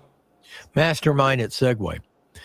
Because sometimes you have to say something serious and shoot, and then you've got to get into telling the story that you're going to produce on this TV show. Mastermind, master of the Segway. He was always good at that. He could go from the highest of highs to the lowest of lows and back and forth, and you not even realize it as watching him. You're just watching a show and watching the show develop. Master of segues. Outstanding. You agree, Pat? Oh, absolutely. I mean, you're letting. I mean, Lance is the narrator of everything going on everywhere, in and out of the ring. Let me go to Todd Alexander. This was not the first time Bob was a heel. He was a heel in Continental Wrestling in your area in Birmingham and Pensacola, and did a classic thing with Charlie Platt there. We'll pick up right where we left off with that video right now. So go ahead and play as we see where the story leads us from now. Storytelling, good old wrestling right here. Going to be right here with us today. We'll be seeing Brian in action. Also, PG-13, JC and Wolfie right here in action today. We'll be looking at Axel Rodden and a bunch of it today, buddy. All right, I'll tell you one thing. The action just never slows down. We've got it all lined up.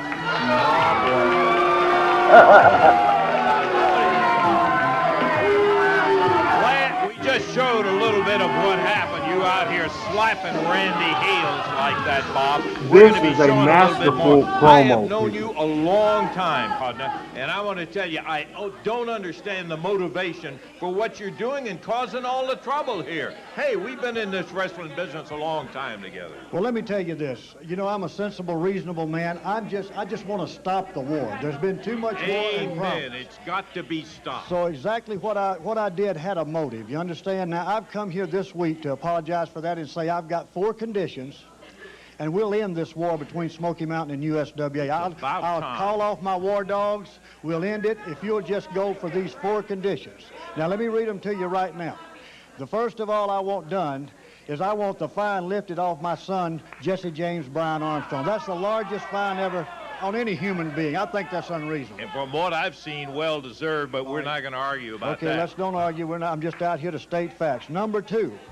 Now, Brian Christopher last week on this TV put his hands on me, an official from Smoky Mountain Wrestling, a reputable company. He put his hands on me for no reason. I think that young man should be suspended indefinitely. That's condition number 2. Well, now, wait a minute, Bob. You get into things like that, talking about suspending somebody This is indefinitely, so simple. you're going to end up with an argument with that kind of a situation. Well, I'm just stating the facts as I see them, and I usually see them right. Bob's not over the top, Michael.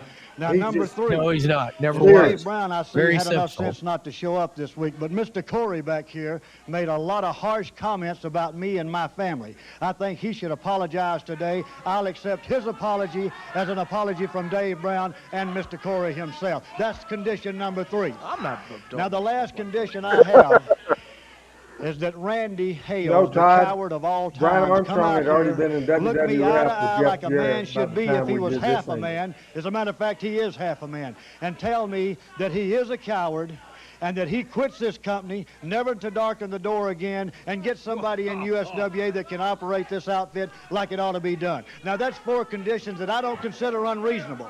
If you'll follow those 4 conditions. Listen, Bob, how would you like it if somebody came up and said, you resign, you get out of here, Bob Armstrong? That's the kind of thing you're trying to come over here and tell Randy Hales he's going to have to admit all this stuff and resign and walk away from it. I don't know where you get coming off with that. Now, that is not unreasonable, Bob. You know, I'm not a greedy man. Just grant me these 4 conditions. The war's over. Nobody else will get hurt.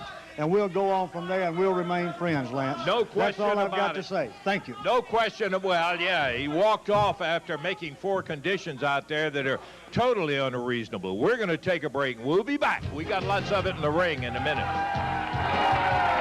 And we'll come out of that now. And then, Adam, if you, as we discuss what we just saw, if you would fast forward it to about 30 minutes into the show. Fast forward to about 30 minutes into this show,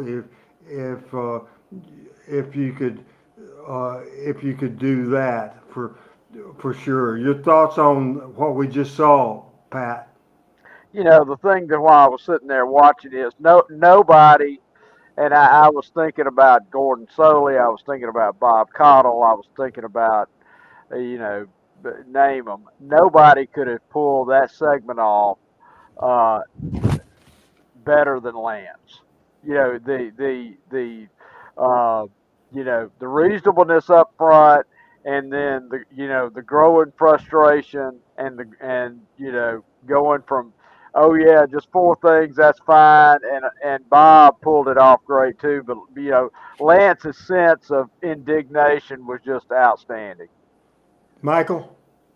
That's exactly the word I was thinking. The indignation was outstanding. You know, the other thing I was thinking in watching that, I bet you they didn't rehearse that in the back. Oh no! I mean, that was reaction for, and you had 2 professionals. I mean, Bob Armstrong's an ultimate professional. Lance, of course, we know is an ultimate professional. And when they interact, you see perfection on the tube, on TV. What else can I say? Let's pick it. Go ahead, Pat. Well, I just real quickly, I think it was Todd that asked about Armstrong being a heel. It is really worth going on YouTube and going to the Continental or Southeastern Wrestling in Dothan and his feud with Charlie Platt. It's gold. Absolutely. I recommend that as well as we pick up this USWA show from 10/21 of 1995. It really gets good here. Yeah, you really did. You're really smart, Tracy. These guys, You'll get yours. Don't worry. It always happens. We didn't show great. the point where I've been through hell the and week high water out here, before and I've been Bob at this, had attacked matches, me, I think, choked long me, enough, and slapped me. It's about time that I got the man of the hour, Mr. Randy Hales, out here to fill my 4th and last condition. And that is to apologize to me, admit that he is a coward, and take his butt out of this organization, let somebody run it that knows how. Now, if you've got guts enough, Randy Hales, somebody, right at the referee, get him out here right now. I don't want to wait any longer. I've only asked for 4 conditions. This is the last one. Let's get it done. Let's get it over with. Let's have him stand here and say, I am a coward, Mr. Armstrong. I will take a hike. Boy, Bob, where is your mind? What's a man going to do? He's not going to come out here and agree to any of that sort of stuff. I wouldn't if I were Randy is no wrestler or anything else, but I tell you what, he's a man of his conviction and his words. and you come out here and saying all of the things that you're talking about. What choice has he got? He's either got that or be hurt very badly. It's Well, almost what we happened need already. to do is end this entire war, This is Randy. absolutely the most ridiculous thing I've ever seen in my life. I've never heard, Bob, somebody come out and give us conditions. The answer to all four of them, the answer to all four of your conditions is no. We're not doing any of them. There's the answer right Let there. me tell you, I'm not accepting that answer. I'm going to give you another chance. Think about this, Randy Hale. Think about what could happen to you. All you've got to do is say, yes, Bob, I am a coward. I do quit the company and get out of here. You'll save yourself a lot of trouble and a lot of pain. Let me tell you, Bob, think you've about been it. around here a long time. I've had wrestlers since I got started in wrestling trying to intimidate me, people trying to intimidate me. I know you could beat my brains out. I know that. But I have a responsibility to this TV station, and I'm not going to give in to you, Bob. The answer is no. Now get out of here. Now, you're trying to get You a know physical what? confrontation. He's not a If he wrestler, was, Bob. Yeah. you know, if he was half a man, I would slap him. But you know, he's so skinny he has to dance in the shower to get wet. There's a lot. Ridiculous. You're coming out here, and son, I'm telling you to get out of here. I'd rather die than to say that I'm a coward. I'm not going to do it, Bob. You know, I'd maybe rather we die. could just arrange that, all right, Randy. come on You now, wish Bob. you- Don't yeah, start Get that. your hands off of me, Bob. Come on, I was 33. Get your hands off of me, damn it. Now watch this, people. Get off of it, Bob. Right on the set. Will you let go of it? You're gonna do it now, Randy, huh? Boy, you're really making a fine point. Whoa, Eddie Marlin! Eddie Marlin with the chair. He's about to do the interview of his life.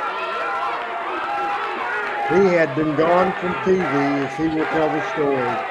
This is when you blur real life with the wrestling storyline. Listen to this interview. He doesn't rush talking. He's checking on me. He has Corey take me Well, back. I'll tell you, Eddie, you have not been here in a long time, but I'll guarantee you one thing. You sure showed up at the right time here today. That's ridiculous stuff like that with Bob Armstrong. You're right, Lance. It's ridiculous. You know, Lance, I hadn't been here in a long time, but some of the fans know, of course you know, February the 24th, probably one of the worst days in my life. I had to go down to Lexington, Tennessee, and go to Eddie Gilbert's funeral. Yeah. When I got home, my life really turned around. My wife had congestive heart failure, and I like to lost her. Yeah, I know. It was touch and go, Eddie.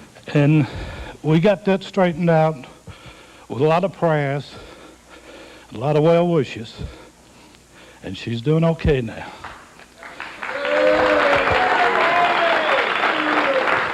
There's one thing that I'll never forget. You know, I've been knowing Randy Hale since he was 10 years old.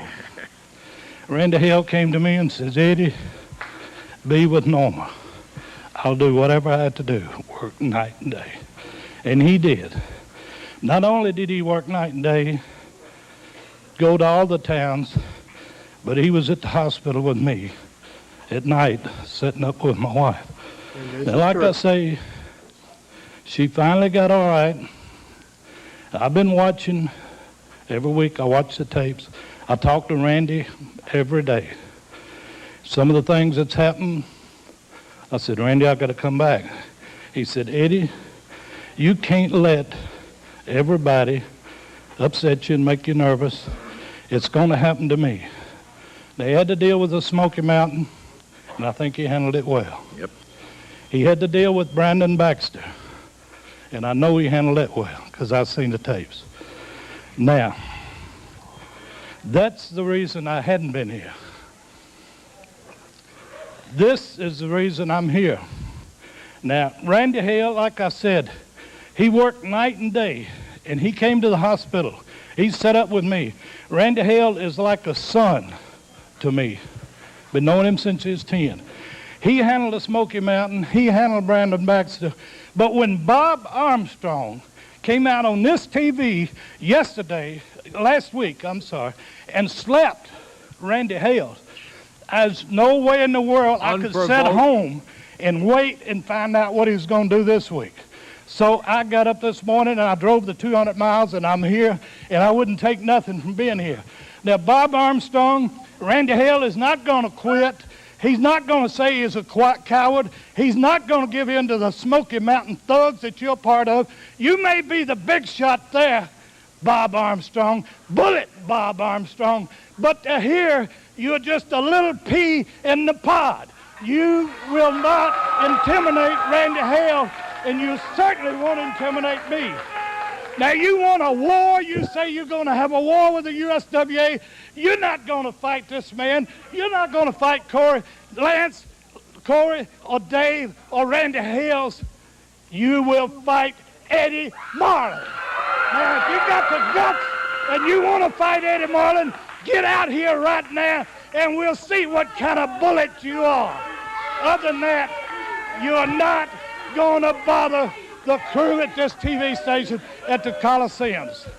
Now, you say you're going to be in the corner so you can make sure your boys have a fair deal. Well, let me tell you something, Bullet Bob. Every ring that you sit in the corner of, you will be looking to me eye to eye, because I will be in the other corner. I'm going to be back on the road as long as Bullet Bob is in the area. And that's all I got to say. Just when I see Bullet Bob, he better keep his eyes open. Eddie Marlin, boy, were we glad you showed up today, Eddie. Tell you one thing, Bob, you better think twice before you mess with that guy. That old guy, he's not wrestling at all of this. Well, take another thought. We're going to take time out. Be back in a moment. As we come back right now, and I have a question for you. I'm going to put you in a situation where a baby-faced wrestler, Michael, in AEW come up to you and say, Mr. St. John, do you have any video you can suggest to me? Said, I got to do a real serious interview to draw money. They can't, or they don't even know what that means, but you know what I'm talking about. They need to do a real serious, they'll call it promo. So do you have any idea? Would that interview that you just saw, that's my first question, be an interview you would recommend to draw money? The second question is that Eddie Marlin's best interview ever? And third of all, I'm throwing everything at you. Third of all, the third question is, have you ever seen that before? Here's my no, I'll start from the last question, work my way forward. Yes, I have seen that interview before. Number two, Eddie Marlin is an incredible person, and he was talking from the heart. It was a promo, but it was from a heart promo, and you could feel it. You could see the emotion in his face. And sometimes he would stutter because he was so mad. I mean, that was an incredible promo, but that was Eddie Marlin at his best. Absolutely. And your number one question, I would show him that interview over and over and over again until he understood exactly what we're talking about. Facial expression, emotion, in the voice, in the face. Perfect for what was being done. Now, when you bleed reality, when Eddie says he knew me since I was 10 years old, well, he did. So it was easy for that to sound believable. When he said first day of his life in February, went to Eddie Gilbert's funeral, he did. When he got home, his life changed because Norma had congestive heart failure and was about dead. That's true. Then I would go to the town, Louisville, Evansville, whatever, and I'd get back, whether it was at 1 o'clock in the morning or 4 o'clock in the morning. I wouldn't go home. I would go right to the hospital, and I would set up with Eddie, and I would stay at the hospital till it was time to go to the next town. I was a stinky guy because I didn't take a shower for a week. I would go to the town, go back to the hospital, get done with the deal there, meet whoever, and go to the town again. The point I'm making is that you used reality in that story, because is there any way you can make that up? Well, no. I mean, unless you've got a team of 1 million writers and you're paying them millions of dollars for a movie, no. But I will say this, and I think you made the point, is that, and Jerry Jarrett used to live by the rule that you take the best promo, and I think you said it one time he learned from Eddie in Florida, but Eddie Graham. But you take a little bit of truth and a little bit of reality, and you mingle it in with what you're trying to sell them, with the emotion you're trying to sell, the program you're trying to sell, and it makes for a great promo. There it is. Right here, we saw it on film. Right here, a great promo. A little bit of reality, a little bit of getting into the storyline. Pat, have you ever seen that Eddie Marlin interview? I don't, Randy, I don't know if I've seen it or not. And as you know, Adam and Michael and I don't think you commented, we're talking backstage about it. And I sit there and watch it, and, personal issues draw money, real personal issues draw money. The thing that I think a lot of people who are new to Memphis wrestling, how it's different is, the fans and you and Eddie and Lance and everybody, including the fans, have a 2-decade history of this. They know how you came up with Eddie. They knew how close you were to him. So it's not, it's not just an angle of the week. It's a fabric of the narrative that's gone on for 30 years. And it didn't come across as a wrestling angle. It came across, Michael, as real life, correct? Absolutely. Absolutely, Pat. You're right. And you're right, Randy. You did. I mean, you're watching that and I knew what was coming. I'd seen it before, but you can't help but you get emotionally involved just by watching it. And that's what wrestling, what professional wrestling is all about.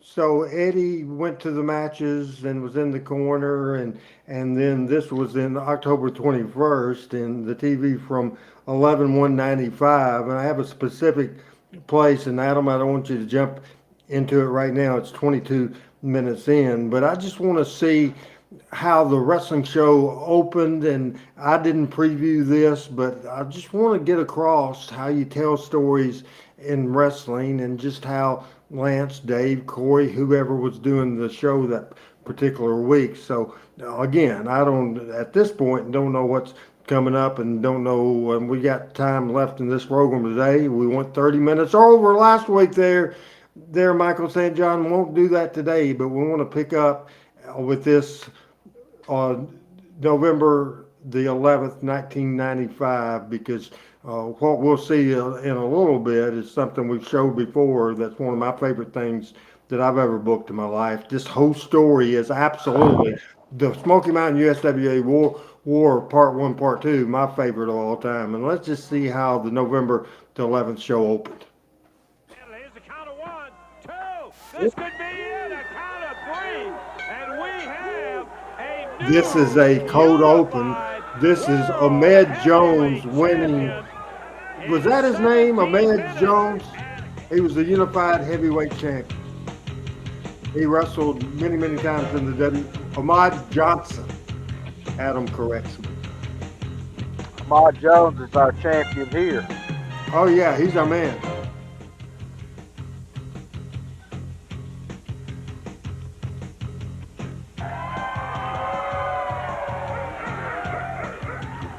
Well said, Brother Terry.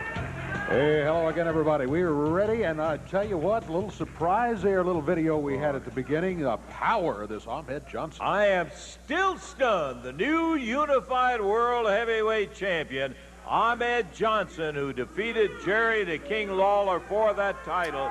And I got to tell you, Dave, ex-football player Randy, we have seen a lot of talent over the years, but I've never seen anything like the strength and the ability of this Ahmed Johnson. He did it. That's all there was to it, guy. We got other things today on the show. We do indeed. On today's show, PG-13 will be here. Also talking about large, how about 450 pounds worth of Smoky Mountain Massacre.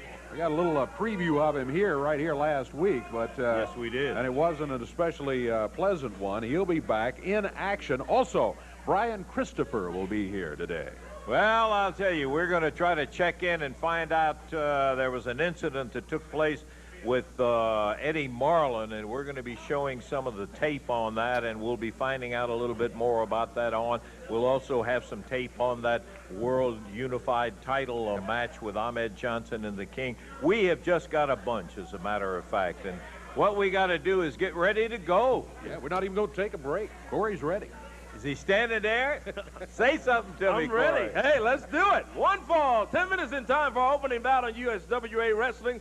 First introducing wrestling out of Millington, Okay, we'll come Tennessee, out of that right 187 now and pounds. stop Here it at is that point, Charlie Lamb Adam, and his if possible, because where I want to really pick up is 22 minutes in, but I want to pick up, if you can see what you're seeing, I'd like to skip over and show the video where Eddie got hurt in Crenshaw, Mississippi. See if we may just fast forward a minute or two and just see what we can do there. So this again is one of my favorite deals. They see it. If we have to do it on the air, let's do it on the air. Adam. Get his way to the ring area. Tracy Smothers and all the rest of the thugs are gone. And Armstrong's making fun of him. Let's watch this. Not pretty at all, Jesse James Armstrong. I tell you, look at Armstrong. This guy, I tell you the truth. Shows look. Hi, come on, Jesse. Hit referee Bill Rush. Come on. What in the world is Armstrong doing? Nails referee Bill Rush. Nailed Eddie Marlin out there. He nailed Eddie with that cane, let me tell you. Picks it. Oh, my goodness. Yeah, he's bleeding. Got Eddie cut open there. He's a trooper, Pat. Yep. Eddie Marlin busted wide open in there by Jesse And he, James Pat, or Armstrong. Michael will tell you, Eddie Marlin was a great seller. Absolutely ridiculous. Absolutely. Jesse James Armstrong Even in his very younger days. jumping on Eddie Marlin in there. Drops the elbow down on Eddie. Again, oh my goodness. Jesse James Armstrong nailed Eddie Marlin with his cane in there and busted Eddie open. He's got Eddie bleeding. Oh, Eddie Marlin being worked on in there by Jesse James Armstrong. Tex Salinger, Stephen Dunn, and all of. Come on. Put that figure four leg lock on, Eddie. Hey, come on, Jesse. Hey, break that stuff, guys. Come on. That is, I tell you, that is absolutely ridiculous. Come on, Jesse. Leave him alone. Man, I tell you. Jesse James When we Armstrong. went with PG after we blew off the first part of it, and here comes PG. Business, as you can tell, business has got, after the blow off of part one of the Smoky Mountain feud, business was down. You saw that crowd was not very good, but we're setting up for it to pop it. We're setting up to pop it right now. Boy, I got to tell you, I see something like that, it just makes my blood boil to see somebody like Jesse James Armstrong coming in there and jumping and pulling that stuff he did on Eddie. Well, it's just part of that Smoky Mountain, and here. Oh. Well, listen, I'm glad you came out here. I'll guarantee you one thing. There you saw it. You'll see A the day taste of the never when you're the toughness. kind of a man that Eddie Marlin is. You get A in there. taste of the toughness. Didn't you bother teach Smoke- anything of yeah, kind of respect? he did teach me something. He taught me how to kick booty and take names, Lance Russell. Now, what I've done since I've been here is beat everybody up. Smoky Mountain is simply taking over. And The you road can dog, see me. Jesse I think James there's a Armstrong. announcement to be made. What's the I date think on this, if we Randy? can- Do we have my father on the 11/11/95. Is that right? About 6 months earlier, I'd been with him and Jeff Jarrett Let's in get Los over here and Angeles. find out. wrestle for the WWE at the pond in Anaheim, and ended up going back to the Westchester Hotel with him and spending most of the evening and just talking wrestling and acting like wrestlers act.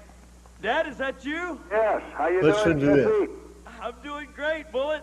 I know you're in the Bahamas celebrating, and I hate to interrupt you, but I know you heard the news. I have desecrated and massacred, just like Smoky Mountain and the Armstrongs always do, the USWA as a whole. Eddie Marlin's old booty is now beat. Brian Christopher's been beat up. The King Gerald, Dad, I'm so happy I can't talk. Well, I can talk. I can tell you one thing, Bob. You sure taught your kid something. You taught him how to beat up on somebody that's not even involved in wrestling and pull the same kind of stuff you did up there after he had already had a bad leg from that figure four leg. What are you laughing at? Eddie Marlin! Oh, Russell. Dad. Russell. Frank, Eddie would have been Lance Russell, let me tell you this. I taught my son how to survive 65 years old. Dog world. Now, I put the figure four leg lock on Eddie Marlin trying to teach him a lesson. And what Jesse James Armstrong did was finish the lesson. Now, I'm sick and tired of this war. I'm down here trying to celebrate the big takeover of Smoky Mountain of the USWA. We've beaten everybody you've got there. Why don't we just stop all this malarkey and make company against company? I've already got Smoky Mountain Wrestling. Now I'm ready to absorb USWA Wrestling, and I'll put the future of Smoky Mountain Wrestling on the shoulders of Jesse James Armstrong. I believe he can beat anybody in the world today. He's young, he's strong, and I taught him everything he knows, and he can hurt people. So if they got any guts up there, and since Eddie Marlin, the head of the snake, top of the food chain is gone, why don't we just put the whole thing up for grabs? If we lose, I'll let you have control of Smoky Mountain Wrestling. But if we win, if Jesse James Armstrong beats anybody you want him to beat, anybody that you want to beat him, we'll take over the USWA. Then I can run the whole thing like it should be run, like a wrestling organization should be run. Well, I can tell you one thing. That's the stupidest idea I ever heard, Bob. Putting promotion against promotion in there. You've gotten it away from a wrestling thing. Why don't you quit Company. We're going to beat people up and take over. It's in the bag, Lance. Dad, I know you got to get back to the sun and celebrate and everything. I love you, Dad. Call me again. I'll call you when we take over. We'll do it. And just tell this to Mr. Railman. That's Randy Hales. It is Randy Hales for everybody's information. He thinks it's a silly idea because he knows that Smoky Mountain's got the upper hand. He knows what Bullet Bob can do. He knows what the Smoky Mountain wrestling talent can do. So if he's got any guts at all, now that Big Daddy's Eddie Marlin's gone, it's your job. Okay, Bob. Randy Hales, if you want to do it. We've heard all of it we want to hear. That. Yes, I am. I'm going to cut it off. That's it. That's it. He put up the challenge. Now listen, all I did was I put an old stooge, fat, jabroni man out of commission. What I did was I broke an old man's leg. It's just like shooting an old horse. He has done nothing but leech off of his son-in-law for the past 30 years. He's a never was, and he's a have-been. Now, what I'll do, you heard my father, promotion versus promotion. Anybody that's got guts enough in the USWA to step in that squared circle and look across it into these eyes, it's going flat to their back, and we're owning the whole kit and caboodle. You dig that, Lance? Yeah, I hear what you're saying, Jesse James. You sometimes I wonder. No, I'm not done. I'm not done. Don't cut me off. Smoky Mountain has taken over, and we've built a force to be reckoned with. If I could have the other half of the USWA Tag Team Champions, Tracy Smothers, the wild-eyed Southern boy, come on out. And if I could have 450 pounds of man-eating beast, we're going to go a little over, come out. but I think this is important to tell this story as we will keep running a blast this. From your past and a blast from my past. 6'6", 335 pounds. Big Tex Flasinger is coming to the Armstrong side of things, and he's going to help us. Look at that thing. Look at that, for the love of Pete. You mean to tell me? This is Smoky Mountain. Tex wrestled in the WWF later on as the Godwins. Do you remember that, Michael? I do, and I remember working with him when he was just leaving USWA. I got another agenda down here besides coming to see my boy. There's a little. He was Midian. Pipsqueak, short little guy. Who's the fat guy in the mask? Just a local guy from Kentucky we found from Cornette. And let me tell you something, Brian. What did we call him, Adam? You ain't seen I've already that forgot. But it's He didn't last long. You got He a was match horrible. here before you. Lance Russell, what we're talking about here is this Fab Four you got here. The Smoky Mountain Massacre. Doug Gilbert and PG-13 is finished. Let me repeat this again. Smoky Mountain Wrestling was hot, and the USWA is not. And before it's all said and done, the Smoky Mountain crew is taking over. We're taking over, Lance Russell. I'm tired of you. Come on, why don't you just get out, both of you guys? We're gonna hang out and watch Snake beat somebody up if you don't mind. Here we go with action, Lance. One fall, a 10-minute time limit. First introducing out of Cordova, Tennessee, Tell the at story. We 200 need to watch pounds. this match. Tony Michael, you Williams. and Pat And his opponent discussed today on that USWA segment Wrestling, with Jesse making James his return Armstrong in the and Bob USWA, Armstrong. coming in at What did you think? 320 Did it tell? pounds. Did it add to the story? Texas, here is Tex. I think it did. I like the telephone interview concept. And Jesse James Armstrong at that point, that was before he got messed up, and he was on his way to superstardom, and he let demons get in the way. But he could carry it. He could sell the match. He could do a great promo. I mean, I don't think there was a weak link in the Armstrong family as far as the wrestling business. I think they were all good. Here's Bruno, right?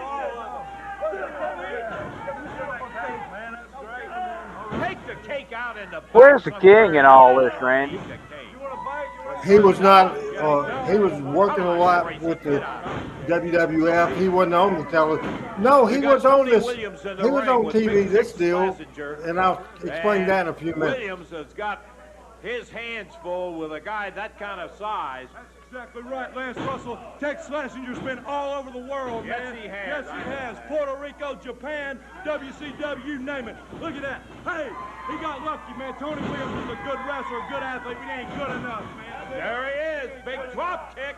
He took Tex all the way over. Tony Williams, one of the new kids on the block, later wrestled for Power Pro as Kid Wicket. We run this place. We're changing the format here. You're fired, Dave Brown. BJ, no, he was not Leatherface. We'll run this company yet. Now, why don't you get out of here? Who's the girl? Smoky Mountain. Congratulations. Look at the cage. The girl Nobody does it better. that Tony was messing around with at the time. Dropped with the Makes elbow sense. and missed it. Tony Williams out of the way. Is Bruno still doing work with the WWE? I know they're coming to town in a couple of months, and if it is, I want to reach out to him because I haven't seen him in a long time. Tex grabbed the rope. The only thing he ever does is if they're in Memphis, he goes there. He's not on the road anymore at all. Gotcha. You eat cake. He's a member of the city council in Walls, Mississippi. Good for him. Will you please leave us alone over here? You've screwed up enough. Why don't you take the cake and get it out of here? You're so happy about celebrating. We're not I can't believe you're in here You with get us, out of guys. here. Yeah. I'll tell you what, we're going to take a break. Let's get out of here. Forget. I hope it goes right in your face. And it's great Lance Russell's stuff doing that thing, and it's just real good stuff. If we can keep it going and minimize the video, if we could, and our microphones are hot, and whenever we see something happen action-wise, the major part of the deal, we'll go back with that. Pat, what did you think so far? I mean, I like the whole invasion angle. I like the Armstrongs getting involved in it to the extent they are. I mean, it's just master storytelling. Do you agree with me? The point that I made to you last week as we were doing the timeline, I think what made a lot of things better, and I think, Michael, there's evidence of it so far in the clips we watched today. The best decision that I made was what?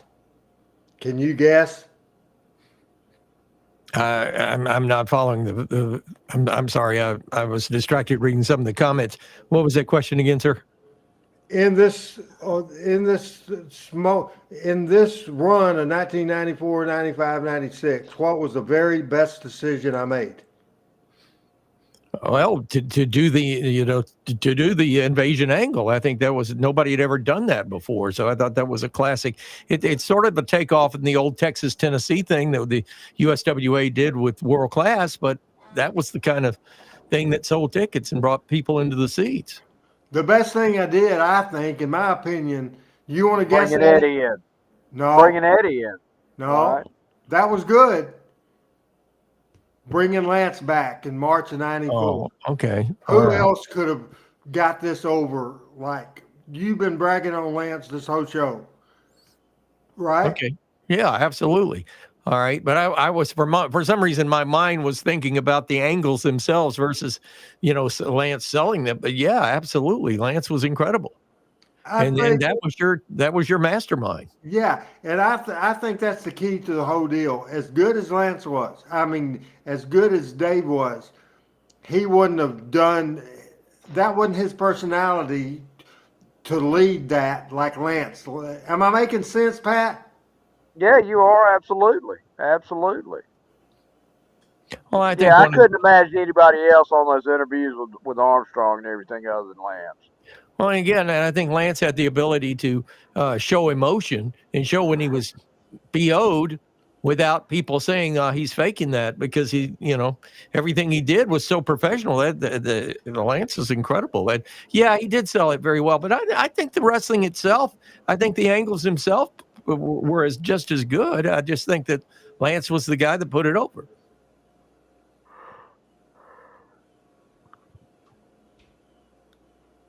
Is that TD still? Michael, is that TD still? Yeah, the rest. Oh, yes, I think it is. I think that is TD. As Adam confirms that. Yeah, I think that is TD. And then there's Bruno. The thing I was watching, the thing that sort of threw me is I didn't get the cake angle, and then they didn't do anything with the cake. They didn't bust it on somebody's face or anything. I didn't really get the cake part of that. Just a celebration. Okay. Continue to watch as we go full screen with this right now. Special delivery. What's this say? Special delivery from the Bahamas. Here we go. For Jesse. Here we go. You are about this whole situation. Look, that must be from Daddy. Special delivery from the Bahamas to Jesse James Armstrong. Yeah. What have you had delivered in here now? We got cake. Can you tell Michael that's Jerry Lawler's handwriting? Yes, absolutely. I was about to bring that up. Wow. Tommy Rich. No, Jeff. Yeah. Ripping out of a special delivery package, and there he goes. Chasing. Jeff had quit the WWF, and that is his return. Watch this.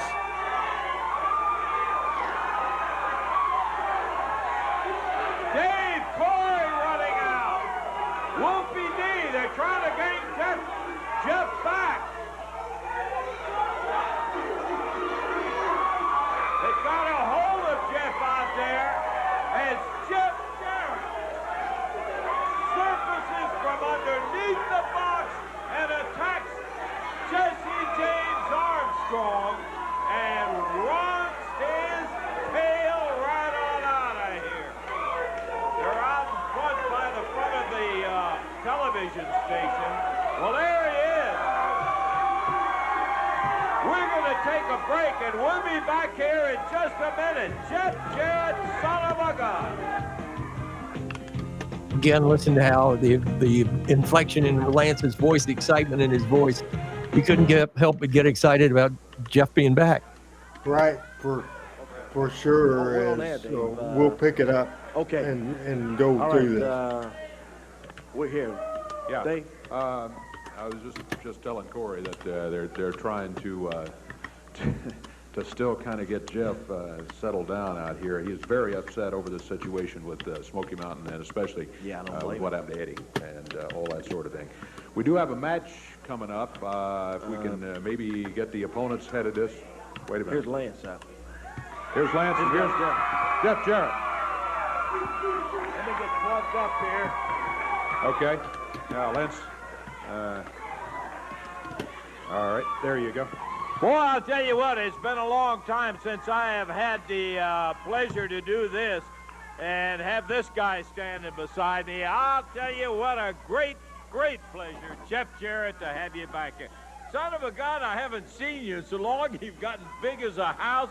What have you been doing and everything? Tell me a little bit about what's been happening, Jeff. Well, Lance, you just hit on it. It's been quite a while since I've stepped foot in this studio, almost 2 years. Son of a gun. And a lot of people have said, and I want to clear this up point, I want to clear it up first, that I've deserted the USWA. Some guys have been running around saying that. Well, I'm out here to say I didn't desert them, but I have been gone for 2 years.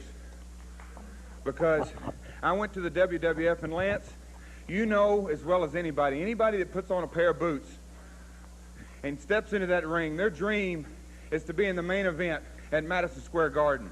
And that's exactly where I've been the last 2 years, in the WWF. And I'm proud of that fact. But what I'm not proud of is that I've made tremendous sacrifice to achieve my dream. I didn't get to be around the USWA fans.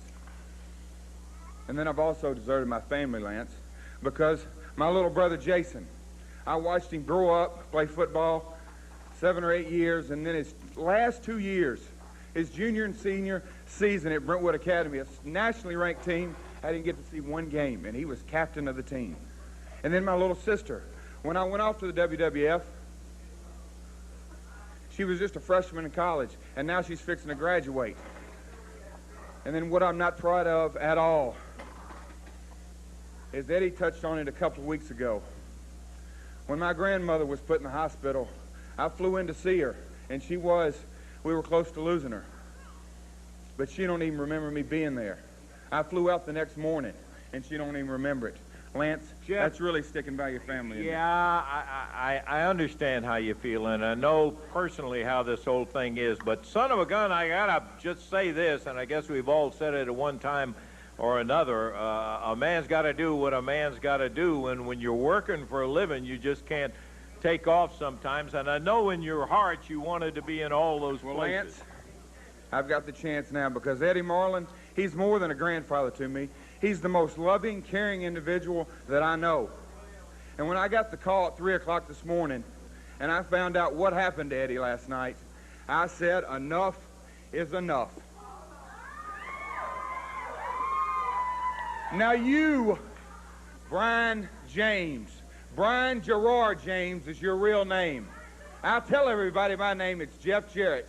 And what do? You come up with Jesse James. Does Double J ring a bell to you? Now, Brian, you know, but these people don't know, that I handpicked you to be by my side in the WWF. Out of hundreds of guys I could have picked, I picked you. Without Jeff Jarrett, you would be absolutely nothing in the wrestling world. And I carried you on the road, and I carried you all over the world. And what did you do? You screwed up time after time after time. And then you want to get personal. I decided to take some time off because I wanted to spend some time with my family. Because quite frankly, Eddie is getting up in his years, and I want to cherish each moment I can stay with him. But Brian, you want to come in here with your Smoky Mountain thugs, and you want to take over something real personal, real dear to my heart, and that is the USWA. Because, yes, Smoky Mountain, everybody knows about their big wheels, their big money investors, and they've got a lot of that. But what they don't have is somebody who can back it up in the ring, and the USWA's got it. Now, Brian, I'm accepting this challenge because, yes, sir, old Double J can do it. And when we step into that ring, you think those sand fleas over in Saudi were on your butt. Oh, when Double J gets through with you, oh, there ain't going to be nothing left of you, because I'm going to pluck each braid out of your hair. Because this is for Lance, I'm going to have an opportunity to make up some lost time. This is for not playing and not watching Jason play football, for my sister, for my father who I hadn't got to see in 2 years, for my grandfather, and for the USWA fans. I'll be damned if I'm going to let you try to walk over them. So, Brian, boy, lace up them boots. That's an old saying, but it sure is true. And you get ready, because when I get through with you, you're going to realize that old Double J, that's J-E, double F, J-A, double R-E, double T. That's Double J, Jeff Jarrett, the world's greatest singer, the world's greatest wrestler, and you're going to find out the world's greatest defender of the USWA. Well, he stepped right up, and the challenge was issued by Bob Armstrong and by Jesse James Armstrong. Bring on anybody, and there's the man that took it up. Jeff Jarrett said, let me in there. I'm ready to go with that ring. Let's go to Corey up in the middle. Oh, boy, good to see Double J, Jeff Jarrett. Jeff Jarrett back in the USWA.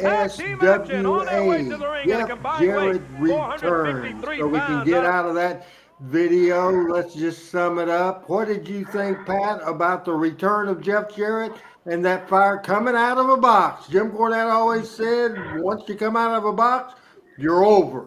Well, Jeff Jarrett was over. What did you think about that deal? Classic, classic, classic. Out of the box, as old as wrestling, and personal issues sell. No question about it. Your thoughts, Michael, on that little deal and the entire show today? Shock and awe on that little deal. I'll tell you, did you hear the pop of the people? That was incredible. I mean, that studio audience, babies were flying in the air. That was incredible. Great, great show. Great, great segment. Let me tell you the inside, behind the scenes, inside baseball stuff, because Jeff was in legal situations with the WWF. He was negotiating to get that taken care of. He had called me. I had called him since he had been off. Come to work with us. Come to work for us. Come be a part of this. I got a story. I got a story. I got a story. Well, on Thursday, he calls me and said, Vince is supposed to send me my back pay and supposed to get it on Friday. And he said, if I get it, he said, I'll make TV. If not, he said, I can't do it. He said, just figure something for me. I said, okay, that sort of thing. So we left Nashville at about 3 o'clock in the afternoon on Friday before the TV. We went to the airport, picked up the package. I didn't want to go to Memphis because I didn't want a soul to see Jeff, not a soul. We stopped at Exit 56 in Brownsville and got a motel room. Got up early in the morning. I told Lawler, you mentioned Lawler earlier, I had Lawler later in the show, and I told Lawler, I said, don't go to TV. And I obviously had to be there. I asked Lawler, I said, can I bring Jeff to your house? And he said, sure. I said, then you bring him to TV once we get on the air. We had that box that Lawler had done and Bruno had taken to TV, and Lawler had a TV in his daggum car, so he was parked. They left Lawler's house and they were closed, and we had the box out on the back porch at the TV station. So, and they had a thing to roll it in. Jeff got out of the car right in the box. Lance Russell didn't know Jeff was in that box.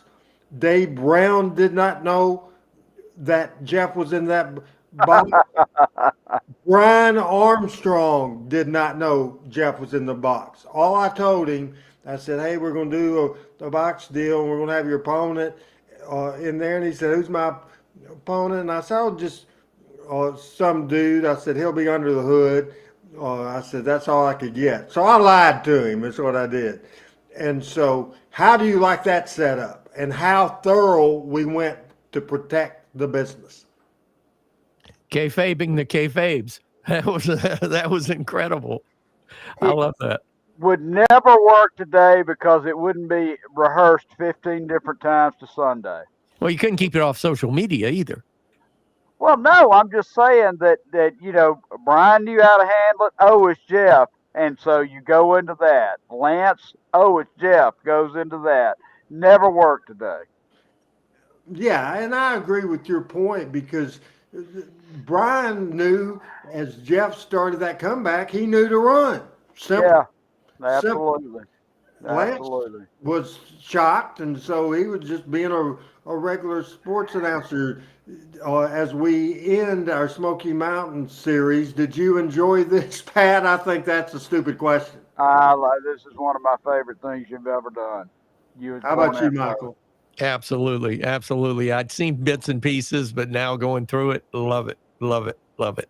Hey, we'll be back next Monday for the Power Hour. We're on a roll there. Maybe we can figure that dead gum Twitter out soon. We'll be back Monday night, 7 o'clock Central. Next Tuesday night, we'll be back with this show for sure. And on the show we will show Monday after a year, Jerry Lawler on the Monday show returns to Power Pro Wrestling next Monday night as we come back talking Memphis wrestling next Tuesday, as we have all three of us on the screen. And here I go. Everybody look at their notes, and I will say, folks, thanks for watching. Hey, I'm rounding third. I'm headed home. Pat? You're out! Holy cow. Holy cow. Love it. Love it. Oh, have a great evening.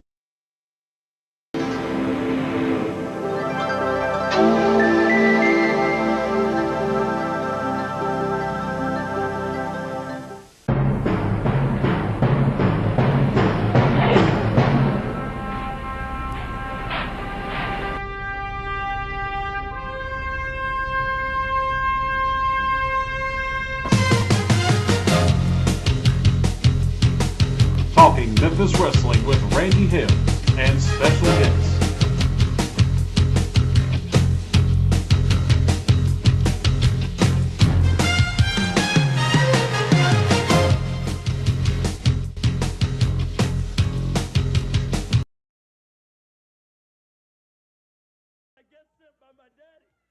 So happy.